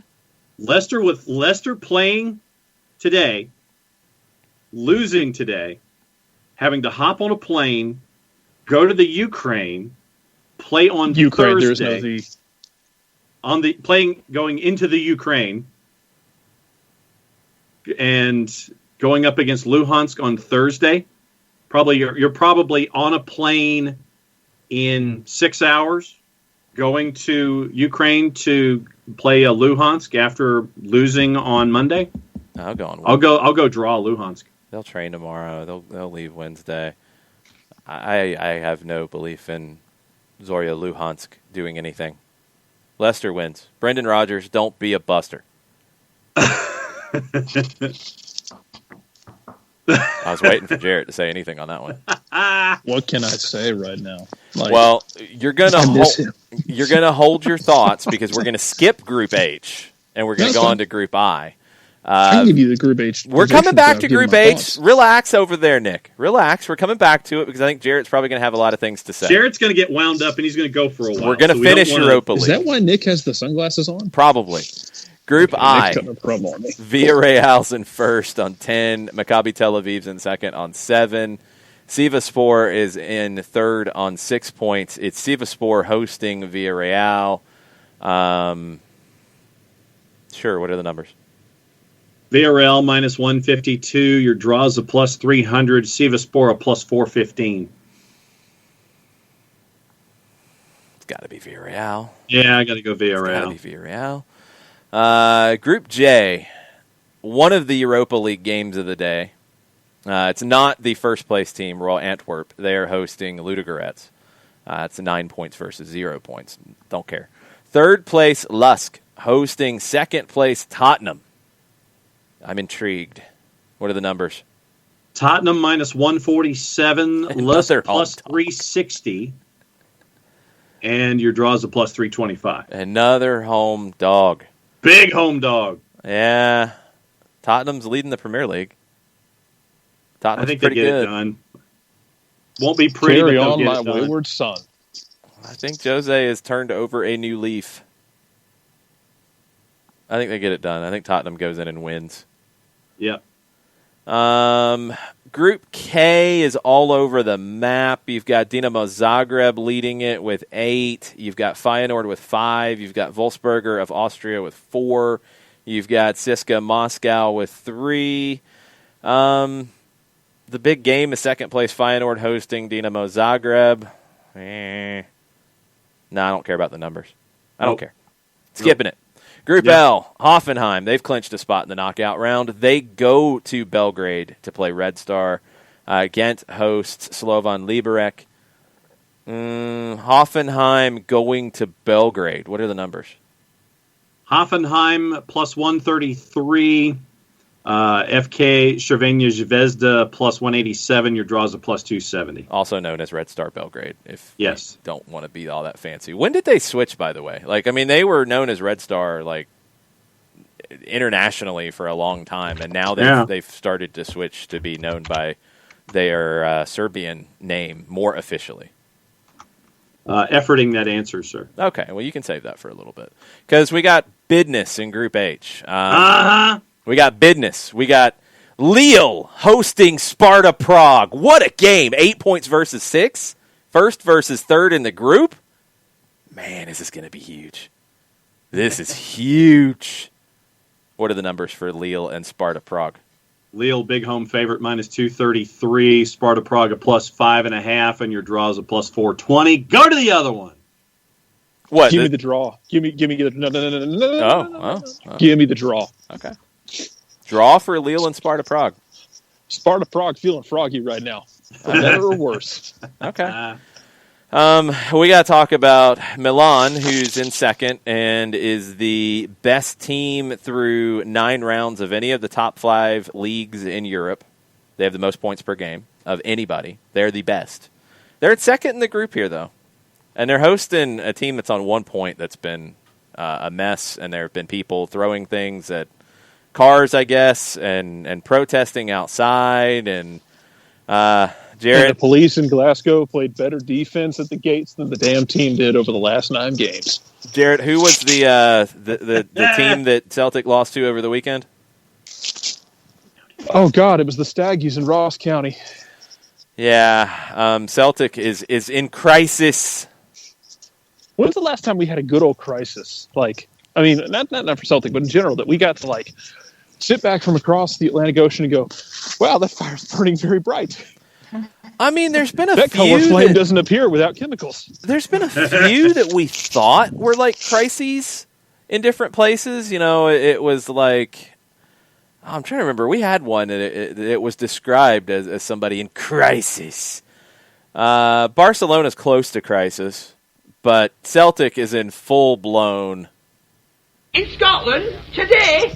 Crisis! That might be generous, too. This might be light. What do you have to say for what's going on? Well, first of all, it's not acceptable to storm the gates as fans. You already can't go to games because of lockdown in Scotland. You broke your lockdown so you could storm the gates after everything that happened. A couple police officers were injured. I'm sure some other people picked up some injuries. Staff, players, coaching staff, they could all hear it from inside. They had to be given escort out of the building. Look, none of that's acceptable. It's just not. Now, understanding as well that, because I keep seeing things pop up about they're protesting losing a cup game. Okay, the cup game was the Rubicon for Celtic. or for Celtic fans, because all of this started. I think this grumbling started last year when you lose in the Champions League, qualifiers before you even get to Champions League. Then you lose. You go play. You win Europa League group somehow. You beat Lazio twice, which kind of papers over some stuff. But then you draw Copenhagen away in the round of 32, and then you lose 3-1 at home to Copenhagen. And then, you start seeing the cracks in the foundation. You look in the basement, you see it like, that'll hold up until we sell the house. Unfortunately, it didn't. Then you have losing to Ferencváros at home in the Champions League qualifier, looking toothless. You have all these performances. You lost to Rangers at home, where you did not get a shot on goal. In fact, that game was like, Jason, you watched some of that game, man. That thing was listless. Like, Rangers was chill. That was embarrassing. Like, Rangers they were comfortable in Celtic Park. They didn't give up a shot on goal. I shouldn't say they didn't give up a shot on goal. It was Celtic couldn't produce a shot on goal. But it's the culmination of all of that, and then losing 2-0 at home in your first cup loss, domestic cup loss since 2016. You had not lost in a cup game since then. You'd given up 12 goals since 2016 in cup games. That's insane. Even when you factor in Scotland. And even when you factor in that it's Celtic, you give up 12 total goals in cup competitions over 17, 18, 19, 20, going on 3+ to 4 years. It's asinine numbers. And then for that to be the part where you're just thinking, this can't get any worse. Yes, it can. You can lose 2-0 and look just completely flat against Ross County. So that's the boiling point. It wasn't just the cup loss. This is the same fan base that, when they at one point they won 69 games in a row and Brendan Rodgers was there. They got just pounded 4-0. I believe against Hibs when they lost that streak. Celtic fans gave them a standing ovation and welcomed them back into Glasgow. Even though they lost. Yeah. You deal with losses. Changed a little bit. It's the culmination of all of it. It wasn't just a cup loss is why people are losing their minds. It's the culmination of all the losses, Neil Lennon's refusal to step down, and as we've talked about in green room conversations, the damage to his legacy he is doing. And he has a legacy. He played at Celtic during some really good times. He managed them as a caretaker manager, won a league title as a caretaker manager, kept the job, beat Barcelona, damn near beat Barcelona in Spain, got out of the group stages that year. He's got a lot of legacy there, and it's getting damaged, and the board is letting him damage it by not making the decision that needs to be made. Because they're trying to protect it in some ways. Like, it's when you are... The goose is cooked. Yeah. The goose is now on fire done. In the oven. Right. When you're a legend like that, you can't make the club that you're a legend at kick you out the door. You got to go first. You got to walk. You got to say it's time. You don't have this attitude because this is the way Neil Lennon's been. Come after me! I'm a man! I'm 40! He's like, want to fight everybody when they're calling him out for the results. And it's like, that's why people are riled up. And there's perception as well that the board doesn't really give a damn. There's a perception with the fans, I think, that the board doesn't care because the board is letting this slip away where you're now 11 points behind Rangers. I think you have 2 games in hand, but you're 11 points behind Rangers in the league. You're one of the first teams eliminated in Europe. You lost 4-1 at home and 4-1 away to Spartak Prague. Man, I don't mean to disrespect Spartak Prague, but when you think of yourself the way Celtic does, and I get that Celtic hasn't been the same Celtic in a while, you don't lose 8-2 on aggregate to Spartak Prague, especially when they come to Scotland with a bunch of kids because they had COVID issues.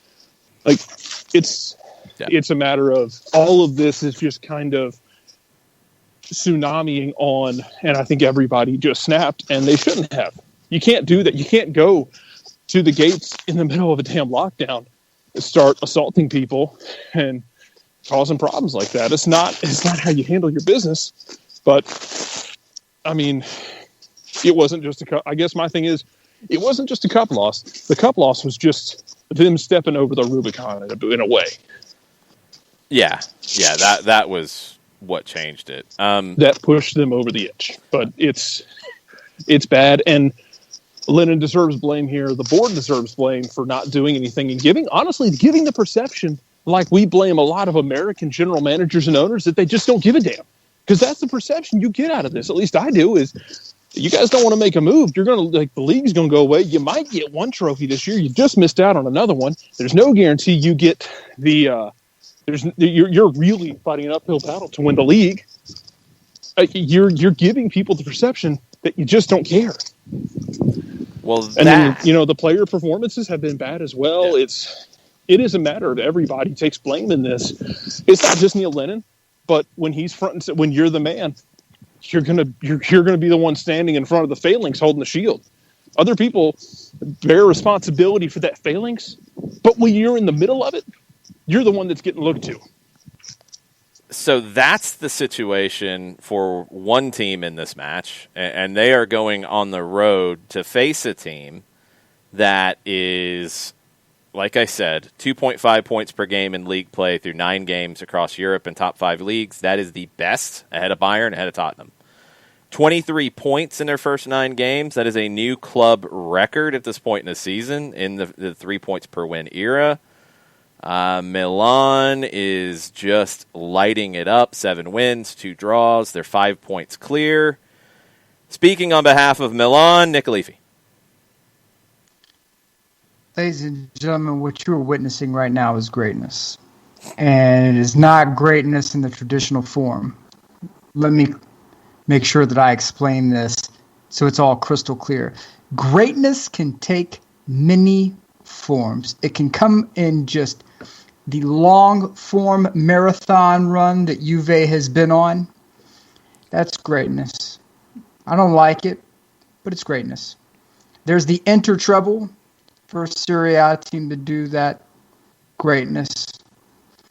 And then you have what's happening now, which is the resurrection of a team that Jason clearly disrespects because he just got up in the middle of my promo and left.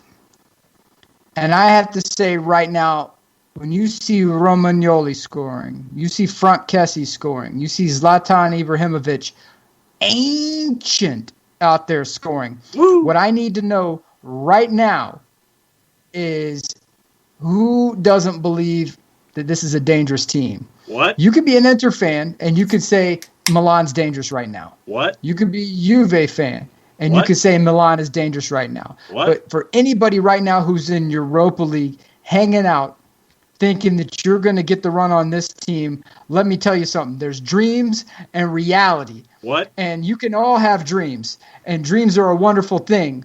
But sooner or later, you've got to wake up and face reality that there are bills to pay, and there are checks that have been cashed, and you better make sure that you have enough zeros behind those numbers to make sure that they clear, baby. And we've got that funding in Milan right now. We've got the talent to make all the action happen. What's causing all this right now in Serie A, baby? Because we've got Rolexes, we've got legends, we've got players that every team in the world wants right now. Man United knocking on Hakan's door. We have teams in Sweden. We have the national team in Sweden calling Zlatan up saying, baby, please come back, like a 70s love song. We have players upon players. Our manager's out right now. We have the backup to the backup right now, and Bonera leading us. He's 2-0. Do you know why that's happening? Because we have reality on our side. And what are you going to do, Europa League? You're going to go and you're going to hoist your little trophy, and you're going to say that you're doing something great. What are you going to do with that trophy, huh? You're going to put it ride around in your pickup truck, right? You're going to ride it around next to that golden retriever you call a woman? Let me tell you what's going to happen. In Milan, we have beautiful things taking place right now. We're doing big things, and we're at the top of the Serie A table. There's no questioning where our board is. There's no questioning where our manager is. And when we won this past weekend, the players got on the phone, and they called Stefano Pioli to check in on the man to make sure he was doing all right. Baby, that's love, and that's why It's styling and profiling in the money city of Milan, baby. Woo, woo, woo. All right, Nature Boy, there's a couple questions from the audience. Of course. If Milan wins the league, will you be able to hold back all that gas? Oh, no. No. That's what I thought. No. Do you know what happens when our sun dies? When our sun runs out of hydrogen, it's going to expand into a red giant and envelop everything from Earth on in. And then it will eventually turn into a white dwarf and probably lose gravitational pull on some of the outer gas giants. The first stage of that is what's going to happen to Nicolifi if Milan wins the league. And God forbid Milan win the league by a record margin. Well, this promo off, I will say that we are starting to believe that there may be a bit of magic to this season. There just may be. There's some. What Zlatan's done is unquestioned, but the fact that this team really is a family. The only sort of problem that we've had is the transfer drama around Hakan Kanaglu, and whether or not Man United is going to pony up the cash for him. But every player that has come in has been like, oh my God, we're all in. Tonali, this was his dream to play for Milan. And he's living it now. And he seems to be settling down and playing really well. You had Hauga, who came in. He scored against Milan. They're like, yep, we're signing you. He's beyond thrilled to be there. You have Romagnoli, who's playing spectacularly. You have Castillejo, you have Salamakers, you have all of these guys, and it's all being led on the field by Zlatan, who has really restored that winning mentality back to Milan to say, no, guys, what's been happening here is unacceptable. We're turning this thing around. Come hell or high water. Europa League's not where we want to be. We want to be Champions League. That's what Milan is. And so, we're getting there. And no one is. And there really doesn't seem to be a ton of pressure. This really feels like the Cam Newton Auburn year, where everybody said we're all in. It's the whole all in thing. It really feels like that, where no one is forcing. You look across town at the animosity that's taking place with Antonio Conte and his players, where he's not starting some guys and he's starting other dudes and benching and like willy-nilly, let's throw stuff at a wall and see what works, and really pissing his players off in the process. And then you look at Milan, where you have Tonali and Frank Kessie calling up Pioli after the game to check in on him and, to get words from the manager. There is something about this team that, let me tell you something, even if they don't win the Scudetto, this is the proudest I think I've ever been in Milan, because they really have pulled together and they've created, for the first time, I think, since like early Carlo Ancelotti, really a family atmosphere where we're all in, we're really playing for the shirt, we're really playing for the crest. And to have a player like Zlatan who comes in and says, I am Zlatan, I am God, I am this, no, we're Milan, and damn it, we're better than this. Like, it really is. It's like when you date someone who's really terrible and you have your best friend come and be like, hey, look, I'm going to come stay with you for a bit, and we're going to get you back on track because you're making some really terrible decisions right now. Like, that's really what Zlatan's done here, and it can't be overstated. So, I'm beyond thrilled with what's going on. And, yes, Inter is creeping up. What about Juve? Loaded. Byrne says, can you beat Juve over a whole season? This year, yes. There's too much inconsistency, and the problem is they seem to be doing load management on Ronaldo, and whenever they do load management on Ronaldo, you get a Benevento result. There's no damn reason in the world with that roster they shouldn't have blown Benevento out of the water. I don't care.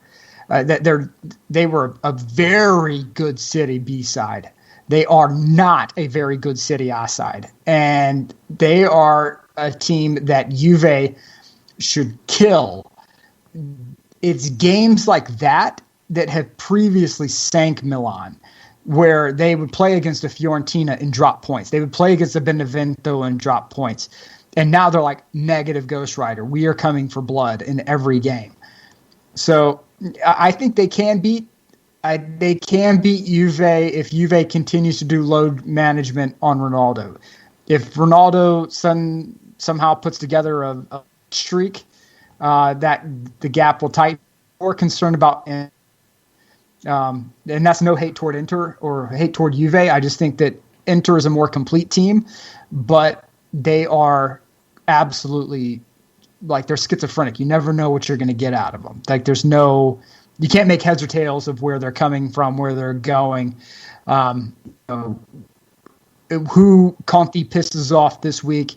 They have the talent. That's unquestioned. They at any moment can just unload on you. But you just want to make sure that you stay healthy. I think if Milan can stay healthy, they can win the Scudetto. It's time for a little bit of dreaming. I'm feeling okay with that. All right, Milan hosting Celtic. Milan's in second place in the group, 7 points. Celtic's got 1 point. They are in last. Could they? Do you know where that? Yes, I guess they technically could get into the next round. Maybe. They would have to obliterate Milan, and they would have to obliterate Lille. Yeah, you'd have to do a lot of things, and I don't think that's going to happen. Jarrett, what are you thinking about your boys? First, what are the numbers? Hold on. What are the numbers? Celtic plus 657 in the composite. Oof. Your draws a plus 425. AC Milan minus 265. Oof. I ain't touching it for nothing. I want to watch. Yeah, why would you want to watch this nonsense? Because of the invested parties here on the show.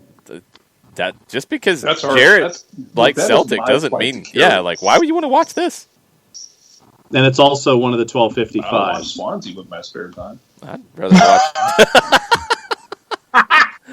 You ain't missing much. There's a lot of things I'd rather watch. This is going to be 3-2 Milan. I think that that's very, very kind of you. I always like to provide a little bit of just to make sure people know that I'm not being a homer. I am I think that the way you beat Milan, and I've said this before, you run up all the way to the touchline. You don't shoot it on goal. You kick the ball off a Milan defender to get the corner. The corner's up. You head the ball home. That's it. That's all you have to do to beat Milan. That's it. Set pieces and corners will win this game. If you're Celtic, that's what you want. A ton of corners. The higher that corner count goes, the better chance you have of getting the ball, at least getting a result. I can't guarantee a win, but if you want a result, that's what you do. Set pieces and corners. And for better or for worse, Celtic can do that. They've proven it before. But if Milan finds form and the ball lands at Franck Kessie's feet, this game will be over with in short order. So you have to make sure that if you're Celtic, you really try to body Franck Kessie as much as humanly possible. Make sure they put that ball anywhere except to his feet. In transitional play, you want to have somebody glued to him because he is that guy who can recover a ball. He will not lose it, and he can distribute it. The small, easy passes to retain possession. That's Franck Kessie. And he can take a leadership role if Zlatan's not on the field. If Zlatan plays, this game's not really going to be in question in my mind. But if Zlatan's out, then I could see this easily being a 2-2 draw, but I'm thinking it's going to be a 3-2 Milan win. Jarrett? If Milan loses this game, I want an immediate investigation into throwing the match. You guys aren't that bad, man. Dude, you didn't.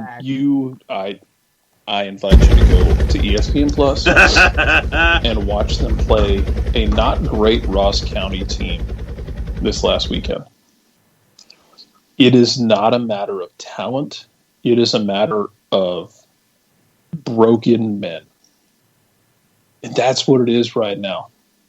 It's hard times, Daddy. Oh, it is hard times in Glasgow. I mean, it is what you're hoping for here is hard times make great men, but I don't know who there right now is gonna survive long enough for that. Hard Time Blues 2020 tour. Here we go. But yeah, man, if you're touching like if you're looking at thinking it's like maybe I'll touch that Celtic number, no, I'll slap your hand away because this team right now gave they gave up 8 goals in their last 2 Champions League games, home against Spartak Prague and away against Spartak Prague. They can't defend anything. The police defended better in front of the gates the other night than the team has in a month and a half. This is a different team than what Milan saw in the first Europa League game. And for Celtic, that could not be worse news. When that first goal goes in, you watch the body language. It's going to get bad. And I don't know if it gets better. There's a part of me that's thinking, man, just, you know what? Anywhere but the face. Just not the face. So you're going to pick a scoreline, Jared? Where Pat Hingle asks Annette Benning where she wants the bucket. Because at this point, man, you go ahead and you just let the bear. You lay there and you let the bear just finish the job quickly, and maybe you can start to turn over a leaf. And maybe you can just because you think about. Let's think about The Revenant, where Leonardo DiCaprio is getting mauled by the bear and decides I'm going to go grab the gun and shoot the bear instead of getting away. And the bear comes back for more. That's kind of where you're at. Don't shoot the bear. Just kind of just lay there and let this just bleed out on this one, because you're going to need to bleed out here before you can get resurrected like Gandalf after the Bridge of Casa Doom. I need a score line after all this. I said it's going to be 3-2 Milan. I don't think it's going to be that close. 4-0. He says 4-0. No way in hell I'm taking that. They're emotionally broken right now. I don't know how they can get if Ross County had been the first loss in a really good stretch, you could have gotten me to say, man, they can rally a bit, man. They're just broken. That game was just like. Did you ever play Crash Bandicoot, Nick? The old school. Oh, wow. Do you remember at the end of the level where if you didn't get all the boxes, they just start falling on Crash, and eventually he would just drop to a knee, and then he'd end up flat on the ground getting pummeled by boxes. That's where you're at with Celtic right now. They were on a knee, and the Ross County Staggies box hit them, and they're on the ground now. All right. So where's the official from in this game? Can we figure that one? Ooh, I have not seen that one. What do you think it's going to come down to that? I think it is. I'll tell you why. If Celtic won't play physical, buddy, I'm here to tell you right now. If you're looking for that, I think it is. I think if Celtic plays physical and I know it sounds bat blank crazy, but maybe you guys are at that point now. Seriously, you don't run have to the the fight touchline in them, and that is why I am so just kind of perplexed by it all, because in the absence of everything else, I would expect physicality to win out and just to turn things into a street fight, but they're not even doing that. Watch. This ref is going to be from Estonia, and it's going to be. I'm just letting you know. If it gets physical, you go to the touchline, and you kick the ball off a Milan defender, and you just do corners. That is how you beat Donnarumma. That's how you beat this Milan team. I mean, because they are a team that can be undone by stupid, tricky bounces. The stupid, tricky things are how you can sneak a result away on them. You're not going to beat them. You're not going to break them down tactically. You're not going to break them down in the run of play. It's going to be a stupid moment. A stupid moment. Set pieces and corners are going to decide this game. For Celtic, anyway. But I'm getting caged animal vibes here. I know that Jarrett says that it's essentially like a possum that got hit by an F-250. But I'm just telling you that I get caged animal vibes here, man. Not seeing it. Just not seeing it. I think it's a blowout. 3-2.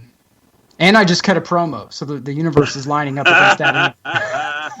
I'll go 2-0. I think Milan coasts in the second half. I think they call the dogs off, and it's 2-0. I think it's at least 2-0. Might even be 3. Yeah, I'm going to stick with 2. I'm going to go 2. We'll see. Right. Okay, we'll see how that one goes. All right, we've got South American stuff. We've got a CONCACAF check-in, but let's finish up with Europe very quickly with news stuff on the table. Decision for Juve going forward on Alvaro Morata. He's doing really well. He's been a great fit for them. It's a season-long loan for €10 million. They have an option to make it permanent. They can go ahead and do it $45 million next summer, or they could wait, do another $10 million loan, and then do it for $35 in the summer of 22. You think they keep Morata in the long term? I do. Yes. Yeah. Yeah. I think they need to. Yeah. I know with he's gotten his offside. The thing with Morata was that he was scoring more offside goals than anyone else on the planet. He's been really good at that. But he. At the same time, I think he's got that figured out, and they need any sort of consistency they can get right now at Juve, and he's consistent. So you got to keep him. You can't. The board doesn't need to overthink this one. Yeah. Could they overthink it? Yes, they could. They could. But there's been a bit of a brain drain up at Juve. That a lot of them have gone to enter. So. This is either the start of something new and great at Juve, or it's the start of something terrible. So it's going to be an either or. If you are Manchester City, John, do you re-up on a new deal with Kevin De Bruyne through 2025? Yes, so you can lock him in place just in case he needs to be flipped to another locale. Lock him up long term so you have the option of sending him someplace else. I think so too. I think that's a good deal if they can get it done. And reportedly he's very happy because Guardiola's re-upped and he's going to stick around. So he wants to stick around. He wants to stick around. Do it. Pen to paper now. Yep. City is in advanced negotiations to sign a player who is actually playing this evening for Estudiantes de La Plata. Dario Ariel Sarmiento, he's 17 years old. The opening bid right now is about €19 million. This is a kid who made his debut last year at 16 for Estudiantes, the second youngest player to ever play with their first team. He's a lefty, but he plays on the right wing a lot. It sounds like a deal could get done in January. He'd stay at Estudiantes until June, come in then, and then he would be part of the City football group. He might go out to one of the different teams early on. This kid, from what I've read, is legit, like a legit talent. Estudiantes held him back from the U17s in South American Championship play because they were a little thin last year on wingers. They think that highly of him, that they held him back from a youth national team thing to play here. That's a good signing if you can get it done. And that's the thing about this crazy market at the moment. Really, City's one of the only teams that can come in right now with that kind of money. And Estudiantes needs that kind of money because there's nobody in the stands right now in La Plata.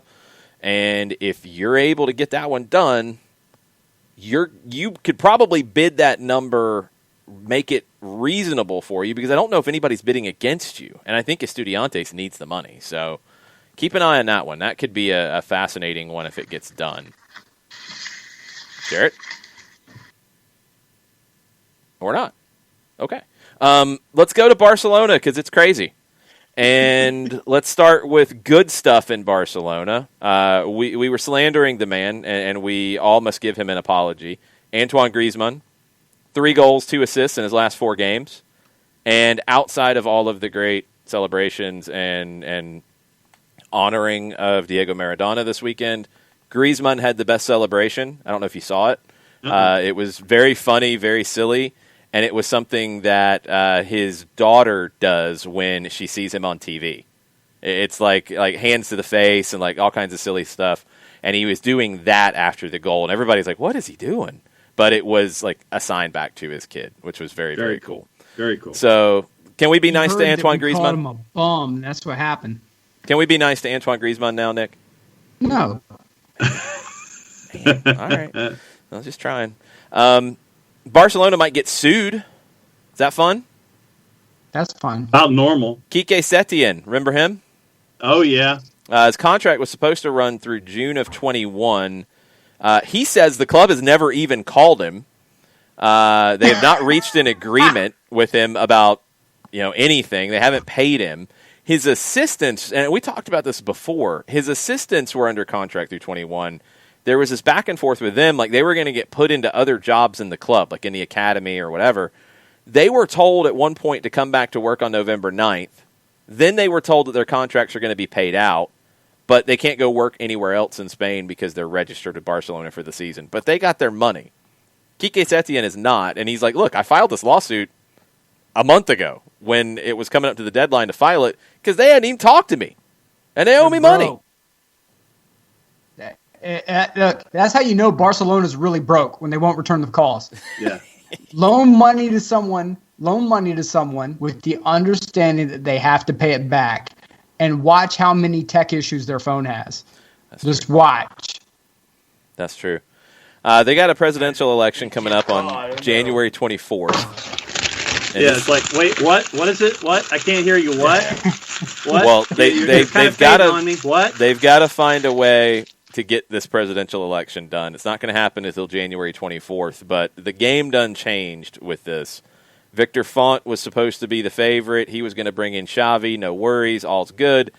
Joan Laporta comes back in the door and says, yeah, I've been here before. I'm running for president now. I love the fans. I love La Masia. I love the club. We have a plan to return Barca to the path of success and return it to the forefront of world football, and that's why I need your support. He did it before. He was there from 2003 to 2010. If you kind of do the math and when that was, there's Champions Leagues. There's a lot of La Liga titles. There's a lot of good things going on. These are a couple of the things Laporta said. We will work to renovate La Masia so that the young players are good people and excellent athletes and that they feel the responsibility and the feeling that comes with wearing the Barca shirt.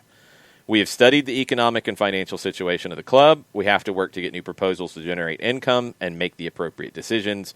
We have a detailed plan. Barca's economic situation is dramatic. We will have to work, roll up our sleeves, pick up the suitcase, and go out to sell. In my structure, the coach will train the technical secretary, like the sporting director. The technical secretary will propose, and the president and the board will decide. So he's making it very clear, and that's a pretty typical structure. That's not like craziness. But they're going to make the decisions on who they're going out to spend money on. They're going to go out and try to bring in revenue, and they're going to renovate La Masia and get that producing talent again. Laporta wins the election. I don't see any way that anybody else does. Right. Yeah. And that's good for Barcelona. That's a good thing that he has thrown his hat into the ring. That's who I think you can trust to get it right and fix everything. I'm good with this. I think Barcelona will be in better shape because of it. Yeah. I'm right there with you. All right. Before we get into CONMEBOL, John.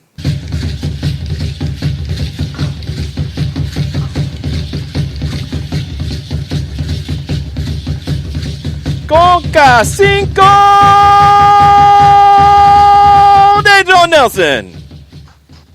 Well, and now that I've got to minimize all my windows so I can get all my notes squared away. Oh, jeez. We'll give you an update with what's going on in the quarterfinals of the Liga MX Femenil. It is Tigres and Pachuca right now. They're in the 60th. And two very, very early goals by Tigres gave them a 2-0 lead. Right now it is 3-1 in the 60th minute in the second of the four quarterfinals. And it is the second legs, and right now Tigres is leading in the club aggregate, team aggregate, hashtag 5-2. All right, here we go. We have the semifinal set in the Guardianes 2020 for Liga MX. Wednesday, Saturday, and Thursday, Sunday.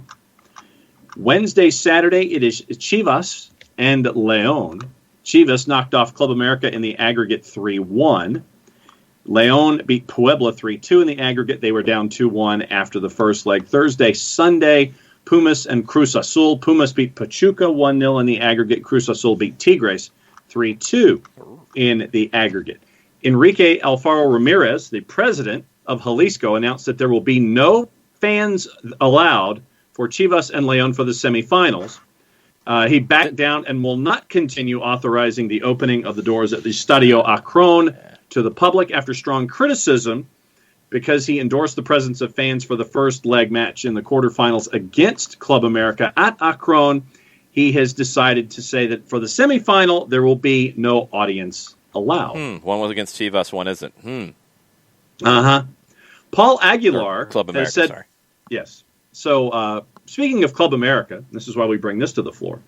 Paul Aguilar has said farewell to his Club America teammates, could be headed to Major League Soccer, according to our friends at ESPN Mexico. The 34-year-old has fallen out of favor with head coach Miguel Herrera this past season and only played 7 minutes in the first leg of the Liga MX quarterfinal last Wednesday against Chivas.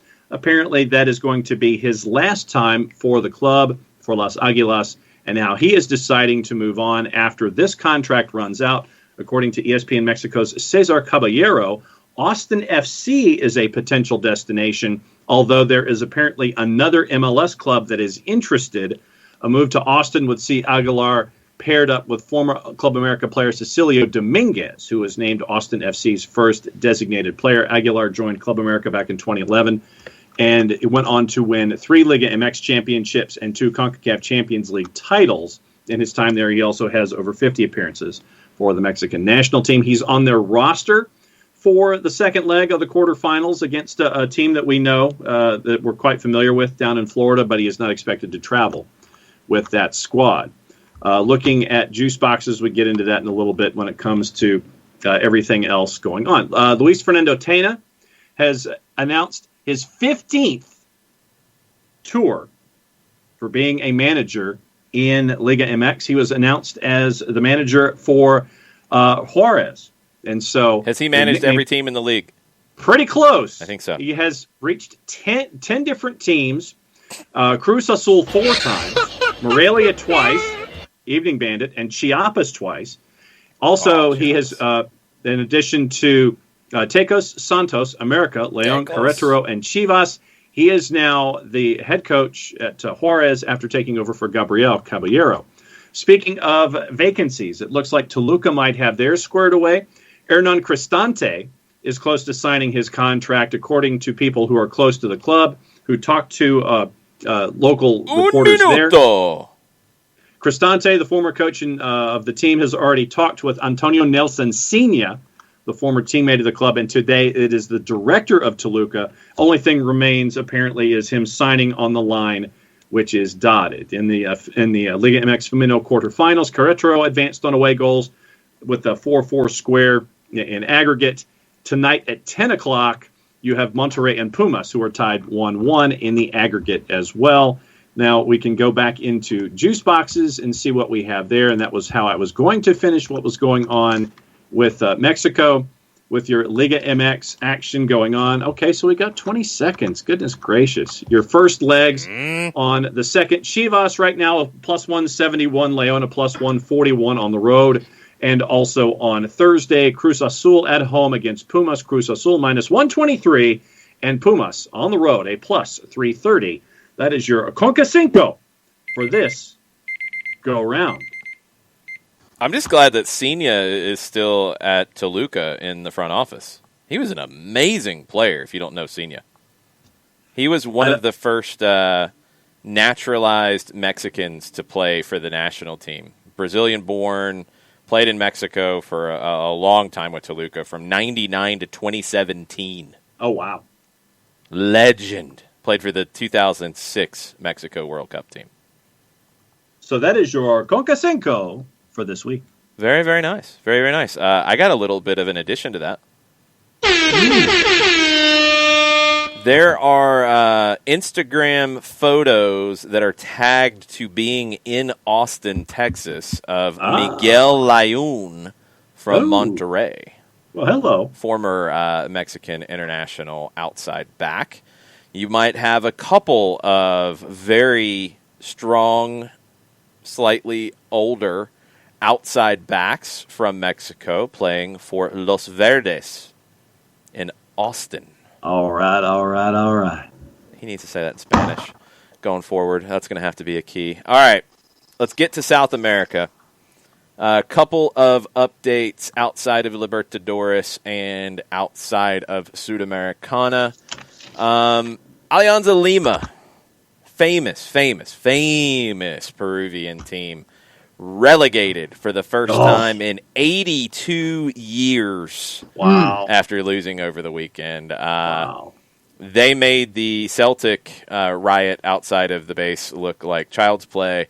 Angry fans clashed with police outside of the National Stadium in Lima. The club apologized to their fans, promising to make the changes necessary to resuscitate the club. We have reached rock bottom, the club said on Twitter. Wow. It's pretty strong. It's very bad for Alianza Lima. Carlos Queiroz is still the manager of Colombia as of tonight. Although he told Iranian media, he managed the Iranian national team, he said, "My adventure in Colombia is coming to an end." So he won't be the manager for much longer, but he is still the manager at this moment. Hey, get money, my man. He's like, well, I'm gonna leave, but what's that paycheck? I ain't leaving like? yet. What's that money looking like? You got to pay me up. I'm not gonna be Kike Setien over here. I'm not gonna be Kike.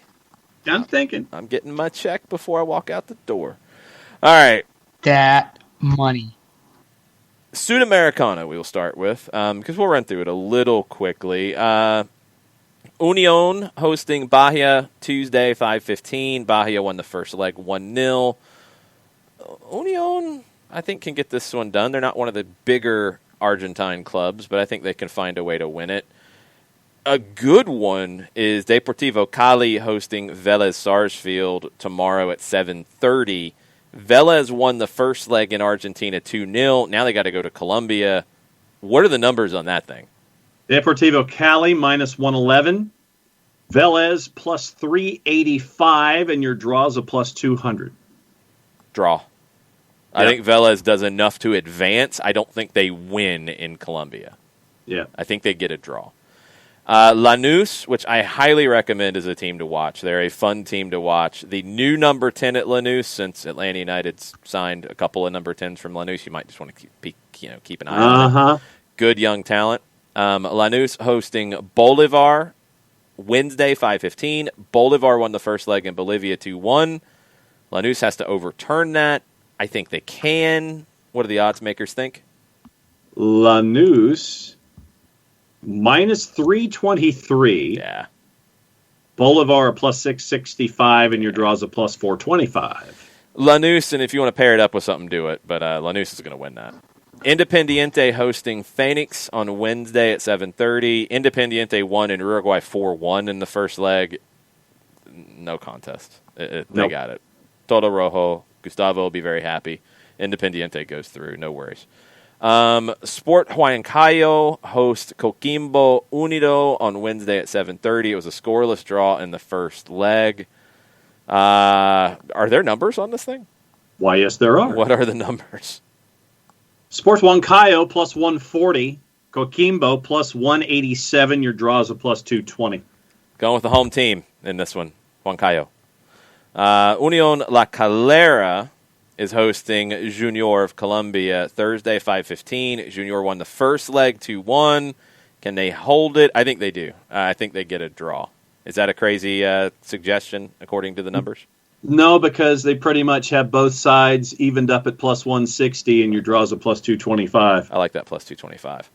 Universidad Católica hosting River Plate of Uruguay on Thursday at 7:30. Universidad Católica won the first leg on the road 2-1. They should win the second leg. I think they go through. The one that we'll be watching very closely Thursday night at 7:30, Vasco da Gama hosting Defensa y Justicia. It was a 1-1 frustrating first leg in Florencio Varela.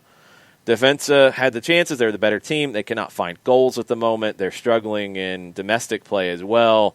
They got to go to Brazil and win. Last time it was a late loss to Santos that knocked them out of the Libertadores. What do the odds makers think of Defensa's chances on the road? Pretty even, Steven. Vasco and Defensa both at plus 160, and your draw's a plus 220. Man, I really, really, really, really want to go Defensa here because it's like they're creating so many chances. They're creating opportunities. They're not scoring goals. You expect the goals to come at some point. Do they come here? It's kind of backs against the wall kind of stuff because they're not going into the championship group in the Copa, which has now been renamed the Copa Diego Armando Maradona, the League Cup that they're doing, the little mini league in Argentina right now. They've been eliminated from moving on into the championship group. They'll be in the consolation group. This is it for them. I think they find a way. I think they find a way. I think they win 2-1. I'll take it. I'll take it and run, and I'll watch. I'm hoping. It should be a fun game. It was a fun first leg. It was a good game. Defense is just a team without a forward right now. Brian Romero is a winger converted to play up top. It shows they're not scoring like they need to for what they're creating. Can we do like an SDH collection plate and get them a forward? Yes, I think we might need to. We need to get somebody down there. I think we need to get on that. You know, if Atlanta United signs Jackson Conway and wants him to get plenty of playing time next year, I would not have a problem with Jackson Conway learning from Hernan Crespo at all. There you go. You know, I mean, if it's an idea, I kind of like the idea. Just start loaning out forwards all around the world. Why not? I've already earmarked James Brighton for Aberdeen, so why not keep it going? Okay. If you get a chance to loan somebody to play under Crespo, yeah, I kind of like that idea. All right, let's get to the big stage. The quarterfinals of the Copa Libertadores. Boca did not play last week. That game was supposed to be at Internacional. It was the day, I think it was the day after Maradona passed away. It was moved back, so they are going to go into the first leg this week. Everything else is in the second leg. We'll go in chronological order. Tomorrow, 5:15, River Plate hosting Atlético Paranaense. It was a 1-1 match in Brazil. This one is at not El Monumental because they're still finishing, putting that thing back together. What are the odds on River getting it done? Big ass favorite. Minus 310. Okay. What's Paranaense? Plus 940. Oh, wow. What's the draw? Plus 400. River gets it done. They're the better team. They've got to get this done. Yeah. It was a burn watch. He said the first leg was totally nuts, crazy. I don't think the second leg is totally nuts. I think it's like a 2-0 River. I think they handle it. I think they take care of business. I think they get an early goal more than anything, and that's what they need. Yeah. I think River goes through. Thoughts? Yeah, I'm with you. Debates? Nope. Marcelo Gallardo gets them into the semis? Don't overthink it. Okay. Flamengo. Oh, sorry, we got one more 5:15. Santos hosting Liga de Quito. Santos won the first leg in Ecuador 2-1. That is a big ask for Liga to go to Santos and get a result. What are the numbers on that? Plus 334 for Liga de Quito, minus 123 for Santos. Your draw is a plus 260. Draw. I think Liga puts up a good fight, but it's not enough. Just not enough. Thoughts? I'm down with it. Keep it rolling. I think it's don't a draw. Overthink it. Again, don't overthink it. Yeah, Flamengo hosting Racing, and if you are an Atlanta United fan, you will be needing to pay attention to this. As we've said, Gabriel Heinze is a candidate to take over at Racing. If Sebastian Becasese is fired, which he could be, according to some reports. Atlanta. Yeah, he could be fired if they don't get through. He could walk if he just wants to. Racing's a mess. Their sporting director's leaving. Heinze could be a candidate there. It was 1-1 in Argentina, and that game was madness in a monsoon. This time it's in Brazil. Flamengo, remember, Dome Tarrant was there. He's not there anymore. Yep. Senni was brought in, the Sao Paulo legend, and he got knocked out of the cup straight away. They haven't exactly been all that great since they moved on from Dome Tarrant. This game could be ugly in so many different ways, but one that you want to watch because there could be blood. What are the numbers? Literally. Not even joking. Thunderdome. Not kidding at all. Racing is a plus 635. Whoa! Your draw is a plus 360. Flamengo, a minus 240. This is Thunderdome. The rules are simple. 2 minutes up. 2 teams in one man team leaves. Wow. 2 teams enter, 1 team leaves. 2 teams enter, 1 team leaves. Yeah, you might have. Yeah, you could have both managers fired by the end of this thing. Who knows? I am going 2-2 draw, which puts Racing through on away goals. Ooh, okay. It'd be 3-3 on aggregate, but Racing would have 2 goals in Brazil. I think it is a 2-2 draw with 2 red cards, a VAR situation. You're going for the whole shoot. Wow. And somebody on one of the benches is hitting sent for off. the cycle, John. A person from a technical staff is sent off. So I was going to say somebody goes full Wando. Yep. Somebody gets sent off from the bench. You got 2 red cards on the field. Madness. But Racing finds a way through with a 2-2 draw. I just want madness, so I'll go with your theory. Maybe I'm just trying to will it into existence, but I think it would be fun. I think it'll be a contentious one. I think the River Paranaense and Flamengo Racing doubleheader tomorrow will be worth your time.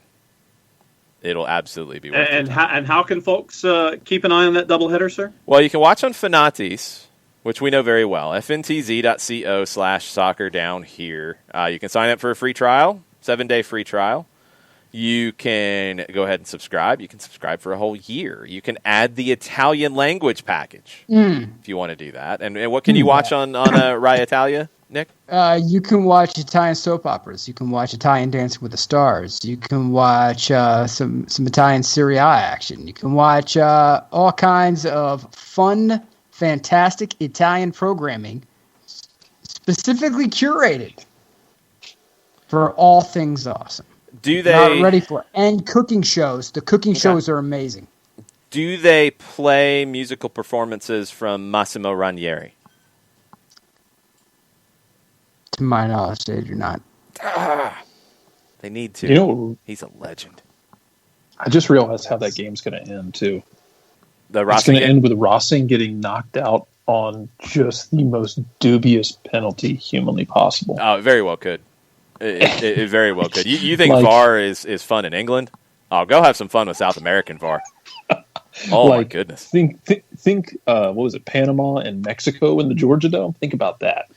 I'm just going to give you a snapshot of what this could look like. There was a match earlier today. Atletico Tucumán played in Argentina. I just looked up very quickly, and they're running through the highlights on Sportia and TIC.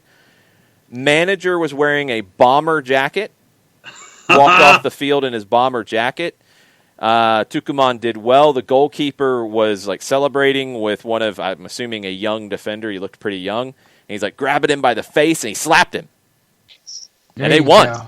And they won. They were happy. That was a happy slap. I'd hate to see what a disappointed or angry slap would be. Yeah, just wait till you see what Racing and Flamengo do. That thing's going to be... Oy. People were complaining about, it's not entertaining enough last night in the playoffs. It's not entertaining in MLS playoffs. Man, I want to see how you define entertainment in South America. Fired because of a non-penalty that gets called. Mm-hmm. Gabriel Hines takes the job in Racing because of a non-penalty that gets called. Gustavo doesn't care about anything. He just wants Racing to lose, which I understand. We know. He despises Racing and Becasese and anything in that whole part of town across the street orbit from Independiente. All right. Yeah. Wednesday games. Palmeiras hosting Delfín. This is an easy one. Palmeiras won the first leg in Ecuador 3-1. They get the home leg here. Nothing to even worry about. And I believe, Nick, are you going all in on the Palmeiras situation? I am good. I think I'm going to have to get the Palmeiras jersey. Currently, it looks like it's back ordered on World Soccer Shop, but it said restocking in late November, and by God, it's late November. So for $39.99, that is I believe a slick buy. Check your shipping costs. Check your sizing guide too. Is it that bad? And go and make sure that your sizing guide. The further away that you get from the United States, the more sizes up you're going to have to go. You're going all in on the Palmeiras. Okay. I mean, it's a very clean kit. It is a very clean kit, but remember, keep an eye on your shipping costs, and you're going to have to go up at least a size, if not two, from what you normally wear. That's true. Yeah, that's probably true. Palmeiras goes through easy. I don't even want to hear the numbers. Nope. Nacional hosting Independiente del Valle, 5:15 on Wednesday. Scoreless draw in the first leg in Ecuador last week. This one's in Uruguay. What are the numbers? Nacional plus 116. IDV is a plus 210. Your draw is a plus 260. Gimme Independiente del Valle. The kids. Give it to them. Huh? What? Give it to them. The kids are going to find a way. They don't know enough to be scared of going into a do-or-die match in Uruguay. They might get scared, but they're not scared walking in. And they're going to get an early goal, and they're going to find a way to win. Moises Caicedo. I don't know enough to be scared about going to play in Uruguay. That's just an amazing sentence. It's accurate, but it's just a fun sentence to think about. Independiente del Valle gets the win. I really like this. Is the same theory I have for like taking a young team in the Hex for the U.S. national team to like Guatemala. Mm-hmm. Like we're going to take a bunch of kids who just don't know better. Yeah. Yep. It's the veterans, and you're going to make sure the veterans don't say a damn word. Nope.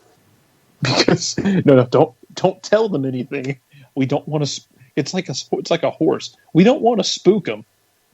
We just need them to go out there and play. They don't need to know what's waiting for them. You just get them in this there. This is one of the reasons you changed out the lines in World War I trench warfare. Like what you heard, it ain't there no more. That is an apt description for going into Uruguay in the second leg of a Libertadores semifinal. Yeah, we're going to take a youth team. Why? Because they don't know any better. It's actually pretty accurate. I think Independiente del Valle gets the win. All right, first leg of Internacional and Boca Juniors, Wednesday 7:30. Here's what I will say about this before we hear the numbers. Napoli won big this weekend. Boca won big on the weekend over Newell's, another one of Diego's former teams, but they won big. Does Boca do it again here? What are the numbers? Yes. Boca plus 140, Internacional plus 215. Your draw is a plus 205. Another home dog. I think it's accurate this time. Yep. I think Boca gets the win. Oh, Barcelona won big too. That was the other one. I was drawing a blank on. Burn. Thank you. Boca gets the win 3-1. Okay. I'll buy that. Look, I'm buying all emotional pops up through this weekend. After that, it's not sustainable. 3-1. Tevez, I believe he's playing here. He did not play in the league match.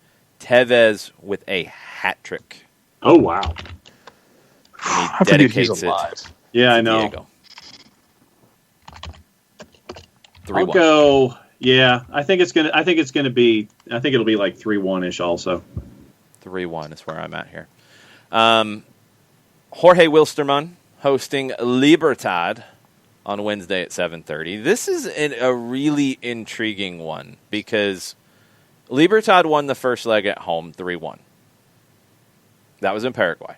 This match will be in Bolivia. Jorge Wilstermann's been very good at home in this tournament.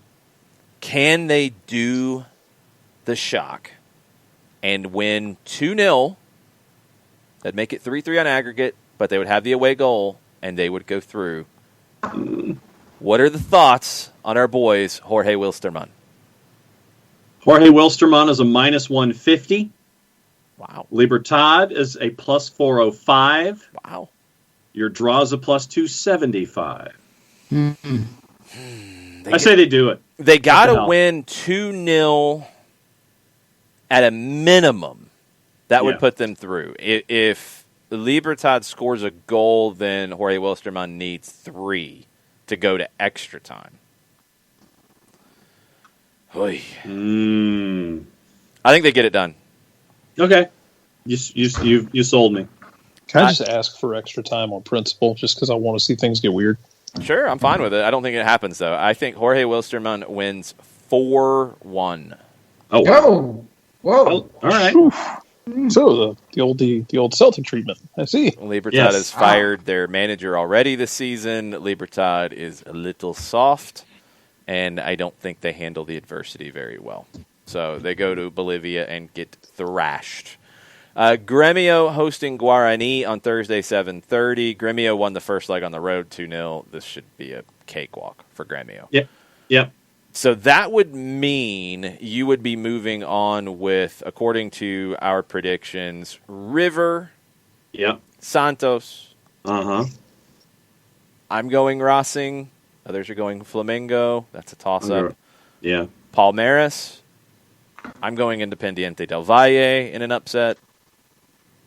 Boca, I think we get through. They have the second leg next week. It's next Wednesday at 7:30. I think they get through it because I think they went on the road and then handle the second leg at home. Wilstermann and Gremio. Okay. Interesting. Sounds solid to me. Interesting. All right. Any final thoughts? Jarrett, you get the floor first. No, not really. To bring it back domestic, we haven't really had a chance to talk about it. I appreciate that. I forget. I think it was Toodle said on Twitter the other day, Orlando is the most CONCACAF team we have in MLS, and they're really damn CONCACAF. And that wasn't a compliment after the last week plus, where you had 3 red cards in 2 games, and 2 of them were just like inexcusably egregious red cards. Like, not even like, maybe. No, they were bad. And man, there's still, for me, and I mentioned it before, there's part of that team that will still break. You just got to know where to dig.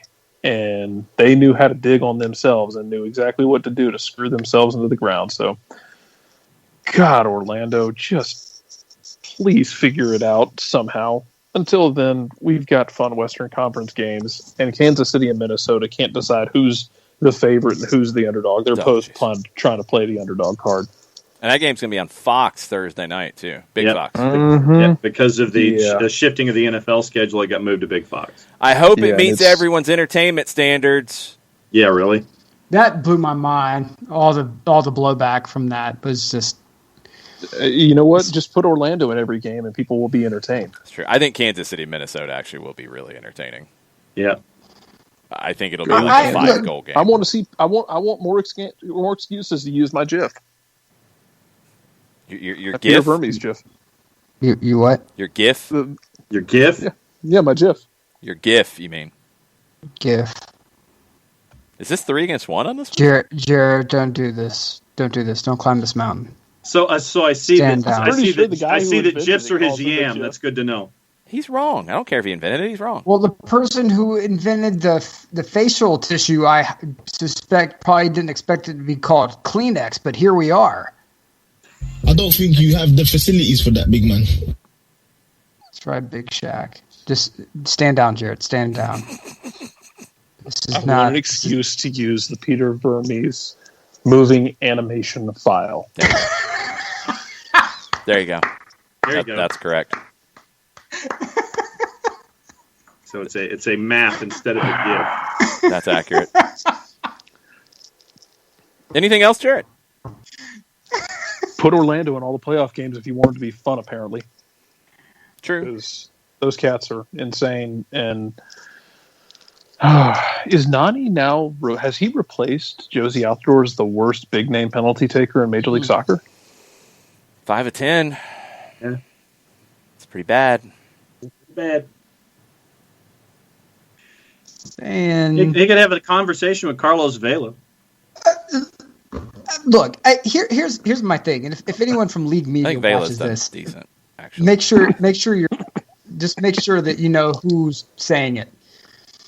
I'm tired of seeing people from League Media and people who cover this league take every opportunity in the playoffs to just defecate all over the product that's on TV. You have teams that are trying to get through the next round. They don't give one flying blank about what you think of their play from an aesthetic standpoint. They're trying to get through.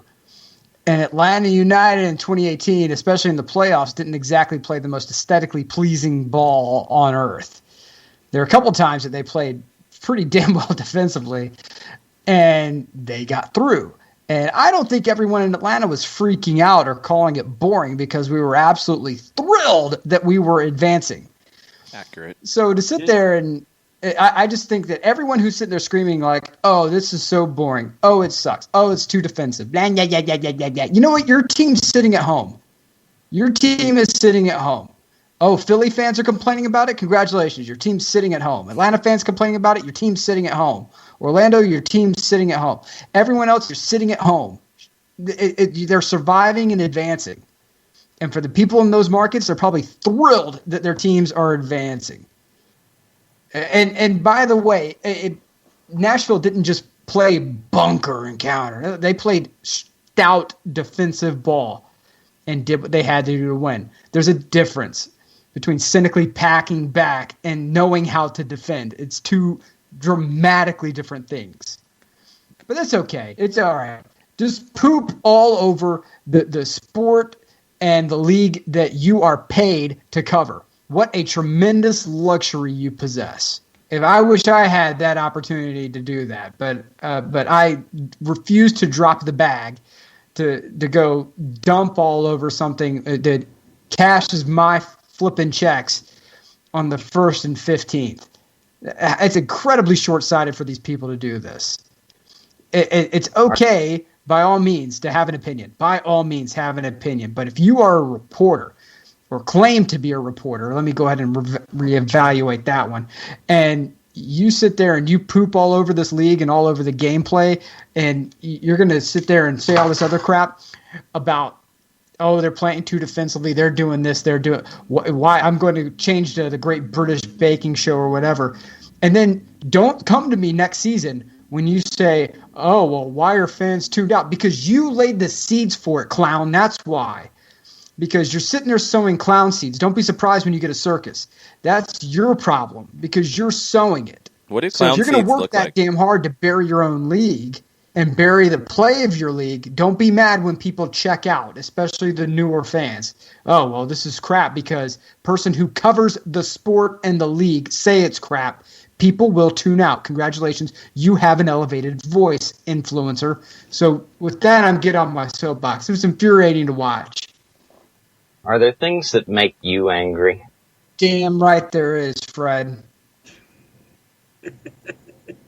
You guys don't have to say it because I know that you guys have relationships upkeep with that. I don't.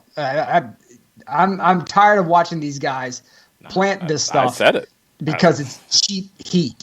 In wrestling, that's what it's called. It's called cheap heat. Yeah. I said it this morning. I mean, playoff games are not there for your surface entertainment value. They're there to decide whose season is over and whose season continues. It's about blood and guts. It's about intensity. It's about urgency. And they're not trying to entertain anybody other than their fans. And the way they entertain their fans is by winning, period.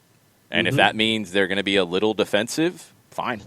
If that means you get a game where neither team wants to risk too much early on, that's how these things go.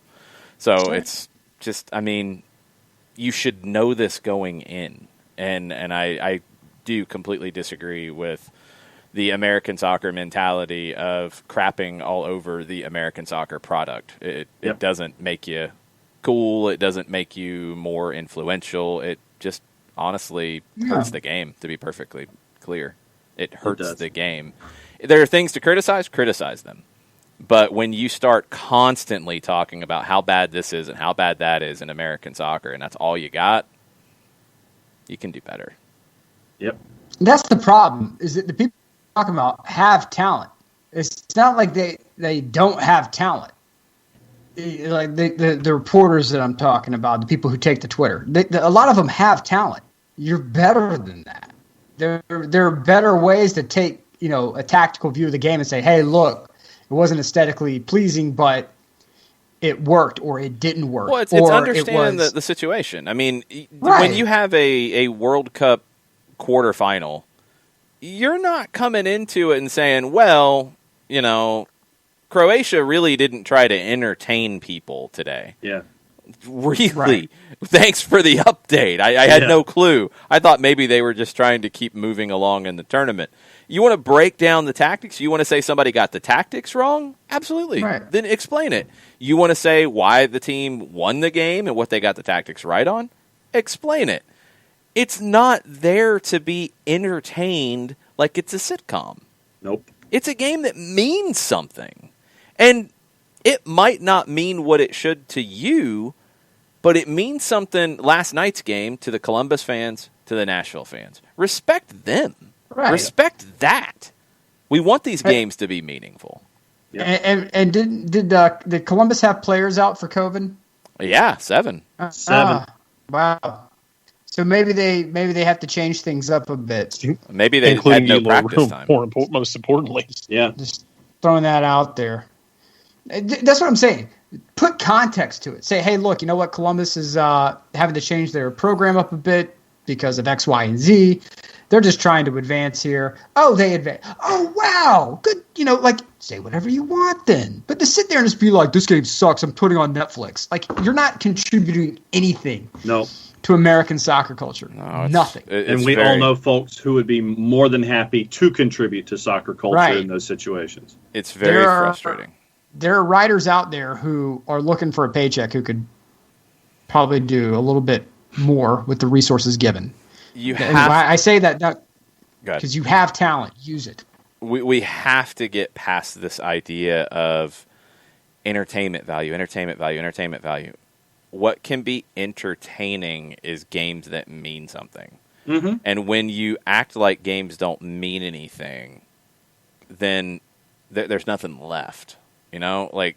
Talk about it like it's serious, because it's serious to the players, it's serious to the coaching staffs, serious to the clubs involved. It is serious to the fan bases involved. You want more people to take it seriously. That's how the game gets better. You don't make it better by crapping on a game that was scoreless going to extra time. Duh. It's a big game. It's a conference semifinal. Uh-huh. One team's got 7 COVID positives. The other team hasn't scored a lot of goals. They're battling. Both teams had chances to win it. There were things in that game that were very entertaining. Right. Like, you got to stop. Gustavo says, I'd like to watch Atlanta United making and playing the playoffs with or without excuses and good entertainment. You got to play well in the regular season. You want to get there. In a perfect world, and we're talking the absolute pinnacle of pinnacles, look, there's not a lot of teams to put on this. I mean, it's maybe 2008 Barcelona, that wins and is stylish in doing it. 1982 Brazil, everybody says, was the greatest. They were the greatest. They didn't win. They couldn't get the job done in a game where they needed to be cutthroat against Italy. Paolo Rossi had a hat trick. All Brazil had to do was draw. They kept going. They kept trying to entertain. Well, they got knocked out. They didn't even make it to the semifinal. It's about winning. It's not about entertaining. You don't get an entertainment trophy at the end. It's about winning. Uh-huh. And yes, I would love to be completely and utterly entertaining and win. But if I got to pick, I want to win. Yep. I want to win, period. And if that means it's 1-0 games all the way through, hey, the next year I'd like to be more entertaining, but I'm going to be very happy with this trophy over here. Uh-huh. Mm-hmm. So, exactly. It's nobody, and J-Dub makes a good point here. Nobody talks about NFL games being entertaining, and I'm not watching this because it's not entertaining.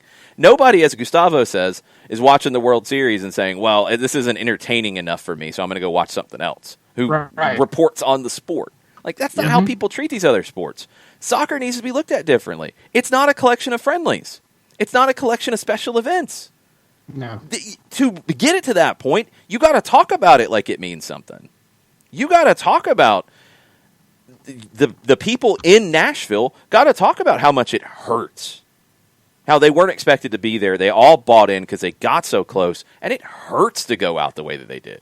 You know what? I blame. It's like if you see a kid who's completely acting out of control and going nuts. You know, a lot of people want to blame the kids. I think we need to start blaming the parents too. Yeah. Like, let's blame. We're going to blame the reporters who came ahead of them and just pooped all over American soccer. MLS is this, MLS is that. Oh, it's a retirement league. Oh, is it? You know what? At some point, though, it's on you, new generation of reporters, to change the narrative and to cover things differently than how your predecessors did. That's up to you. I mean, if you want to go out and you want to be, you know, just like the stodgy, you know, British reporter who comes to the U.S. to cover the sport because, you know, sports company X is paying a fair amount of money, and you're just going to poop on it because your check's clear either way, that's fine.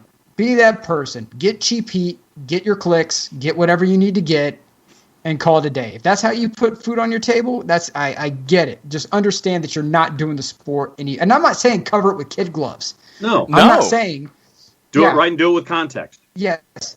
The context is critical. Yeah. Context is critical. Because managers, if they don't advance in the playoffs, I don't care how pretty the ball is, lose their jobs. Coaching staffs will lose their jobs. Will they get a little more leeway if their team is entertaining to watch? Maybe. A little bit. A little bit. Maybe. But if they don't bring a trophy home, they're not going to keep their job. It's not going to happen. Right. No. Right. And so, you know, it's just so frustrating when people say, subscribe to our news site, subscribe to this, subscribe to that, this content, and then can open, and it's just shred. Yeah. Look, it's not WWE. You're not a heel, you know? That shtick only works for a little while, and then they change the character up. Even professional wrestling knows to change the stupid character up once in a while. The game change your stick. Grows when it is talked about in the proper way.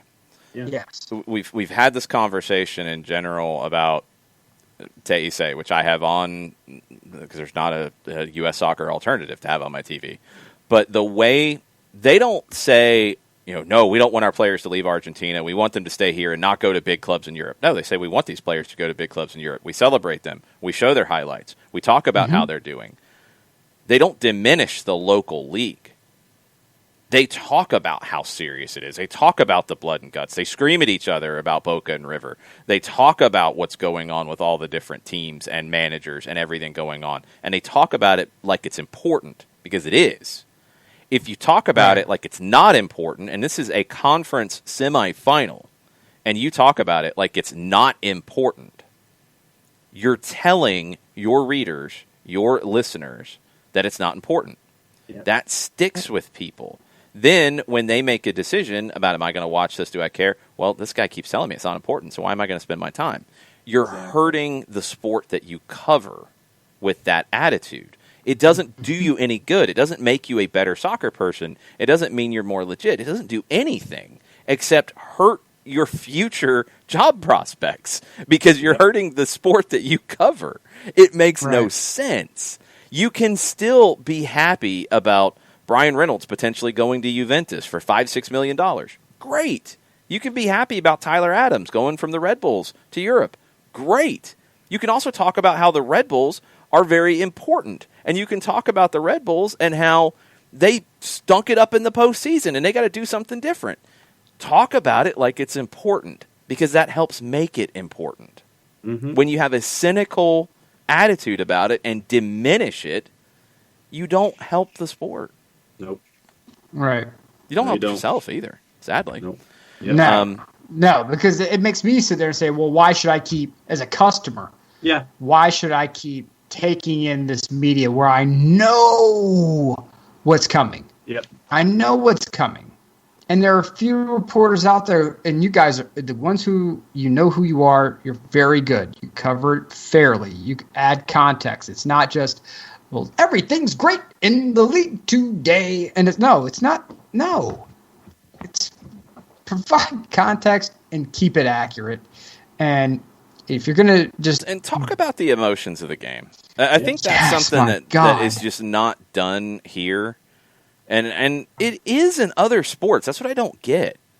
Like, how many times do you have on the pregame NFL show the piano driven intro and talking about the struggles college that this football, player or this NFL, manager's had? Mm-hmm. Jeremy Schaap doing college game day Rinaldi. videos. I'm sorry, yes, Rinaldi making you cry.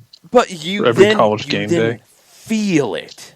Yeah. And here it's like, no, let's be funny, haha, or let's be cynical and crack jokes or whatever, instead of, man, this is a huge game for Nashville that could set their franchise, 3 years ahead of where they thought they would be at this point. Or look at Columbus trying to overcome 7 players who have tested positive, and he didn't train this week and all that. We didn't hear anything about the training schedule until Caleb Porter said it after the game. Yep. That's a big story. Uh-huh. Crazy. Yep. You don't have to go to Big J school to know that. No, just sell it. You don't have to go to Big J school to know that. You don't have to be a booster, but sell it. Yes. Make it important, because it is important. It's important to a lot of people. So treat it right. Yep. It's the emotion is something not to run from. It's something to accentuate. And we need more of that in this game, in this country. Yep. We could keep going for hours on end. We're not going to. We've done a 3-hour show. We have. We went over a 3-hour show. John, do you have anything final you'd like to say? Now. We do occasionally. It happens. Really occasionally. Quick. Yeah, really quick. Everton and Aston Villa have both lost 4 of their last 5. But if you look at the Premier League, guess which team is currently in the Europa League spot? And how many teams are within 3 points of said spot? West Ham is currently 5th with their win today over Aston Villa 2-1. They are in the Europa League spot on goal difference at 17 points. Everyone from 5th to 13th is separated by 3 points. Jeez. Madness. So that's what 2020's done to the Premier League so far. Entertaining leagues. Could be good. Nick, what you got? Rest in power to Papa Bouba Diop. He passed away, former Senegalese player. Also played with Fulham and Portsmouth. Rest in peace. And we wanted to make sure we got that in there as well. But reporters, do your job, man. Do your stinking job. Por favor, please. We'll talk a lot about the MLS roster moves in the morning. We'll talk a lot about U.S. men's national team roster in the morning as well. Bart Keeler is going to join us at 10 o'clock to dig into that thing. And the LA Galaxy have made their moves. I'm going to ask you guys to make a prediction on how many players the LA Galaxy have under contract for 2021. 6. That doesn't even make sense. You have a 30-man roster, John. Jeez. 6. He says 6. Good grief. Okay, I'll go 10. Jarrett? I said 3.5 jokingly, but okay, fine. He can have half a man. Who's the half? Just have his right leg. Jonathan Klinsmann. No, he's not. He's not under contract actually, but they are negotiating. With him. I want to be nice to Jonathan Klinsmann. Honestly, like I don't want to necessarily make him carry the sins of his father. Yeah. But they have 13 under contract. I was gonna say like 14 or 15. So yeah, they got 13. They are the team that is the lowest number so far. That's a lot of moves they got to make in an off season that right now they don't have a manager in. There's going to be a lot of storylines like that. There's some players available that you might want to keep in mind, and you got waivers and reentries and all kinds of things coming up. So silly season is completely and utterly upon us in Major League Soccer. We'll be talking about it in the morning. Thanks for hanging out with us tonight. Nick, send us home. Till next time, mucha Euro, y'all. Solo Pacheco, yo soy campeón.